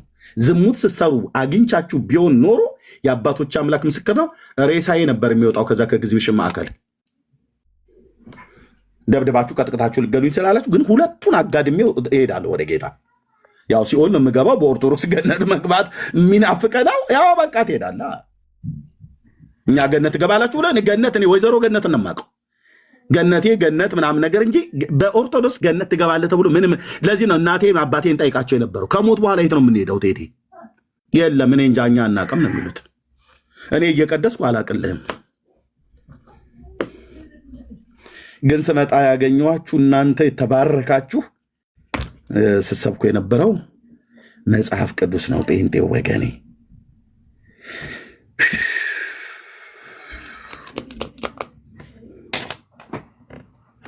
ይህ ነው የኛ ኦርቶዶክስነት። የ1700 ዓመት ክርስትና የጥንት የጠዋቱ በእውነት ሐዋርያት የሰሯት አንዲት ቤተክርስቲያን። በዚህ ቤተክርስቲያን ውስጥ ካልሆናችሁ በስተቀር ድነትን አታገኙም ይሉናል። የቤተክርስቲያን ተቋም ይሰብኩናል። ታውቃለህ? ተቋም ካርቶኑን ይዞልህ ወጣ ማለት ነው። ቅድም እንዳልኩ እንደ እረኝነት ዘፈኔ ሳትለቃል መጣች ከነሊጧ ሳትለቃለቀው እንደተባለ ከቻለልህ የጎረምሳ ማለት ነው። እጁ ላይ ምንድን ነው የያዘው? ካርቶን። ራሱን ከራሱ ሊያድን የማይችል ከቀዳጅና ከጨምዳጅ እጅ ሊያድን የማይችል ካርቶን፣ ህይወት የማይሰጥ ካርቶን። ብትተሻሸውም ብትስመውም አኝከ ብትውጠውም ምናልባት ለአንጀት በሽታ ይሆንብህ ካልሆነ በስተቀር ምንም የማይጠቅም ካርቶን።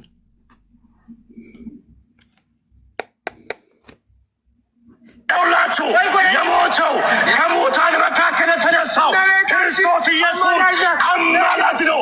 መጽሐፍ ቅዱስ ላይ እሱ ክርስቶስ ኢየሱስ አማላጅ ነው ይላል። ይሄኛው ደግሞ እመቤታችን አማላጅ ነው ይችላል። አሁን ሁለታችሁ መረጃችሁን አቅርቡ ነው መሆን ያለበት። እስኪ መረጃችሁን አቅርቡ። የምትንጫጩት አንተም ጴንጤው ተረጋጋ፣ አንተኛውም ተረጋጋ። አንተ አማላጅ ነች ብላ ያልከው ማርያም ነው አይደል? አዎ መረጃ አምጣ። አንተም ደግሞ ኢየሱስ ነው መመለጃ አድርገው አይደል? መረጃ አምጣ። ምን አለበት እንደዚህ ምንድነው መስቀል አደባባይ የሚባለው አካባቢ ላይ ወይ ሚሊኒየም አዳራሽ ፕሮግራም ተዘጋጅቶ እንደዚህ ቢጠሩን መቼም ዙሪያዬን ባህር ነው እንደምንም ብዬ የሙሉ ጊዜ አገልጋይ ስለሆኑ የአየር ትኬት ዳጊ መኪናን ሸጠ ቢሆን ላክልኝ ይለዋለሁ። ተከፍሎ ሄደን ብናወራ መጥተው ማርያም ታማልዳለች ብሎን አይደል የሚጮህ አገልጋዮቹ ከላይ እስከታች በሙሉ የሚያወሩት ጥቅሱ መረጃውን አቅርብ። እኔም መሄድ አይጠበቅብኝም ምድሪቱ ላይ ስላለ ማለት ነው። ትውልድ መረጃውን አቅርብ። በቃ ወንድምነት ቴንኪው እግዚአብሔር አምላክ ይባርክ። ማርያም የጌታ እናት ነች። ታድናለች ነው ያልከው፣ ማለት ታማልዳለች ነው ያልከው። ማን ያስተማረ? ጳጳሳቱ፣ ሊቃውንቱ፣ አዛውንቱ አይደል? መረጃውን አቅርብ ከመጽሐፍ ቅዱስ። አንተስ ማን ያስተማረ? ፓስተሮቼ ምናምን ነገር ይላለ። መረጃውን አምጣ። ከየት ነው ያገኘው? በቃ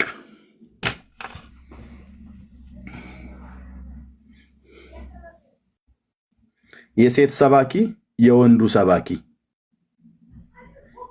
የወንዱ ልጅ ሰባኪ የሴቷ ልጅ ሰባኪ።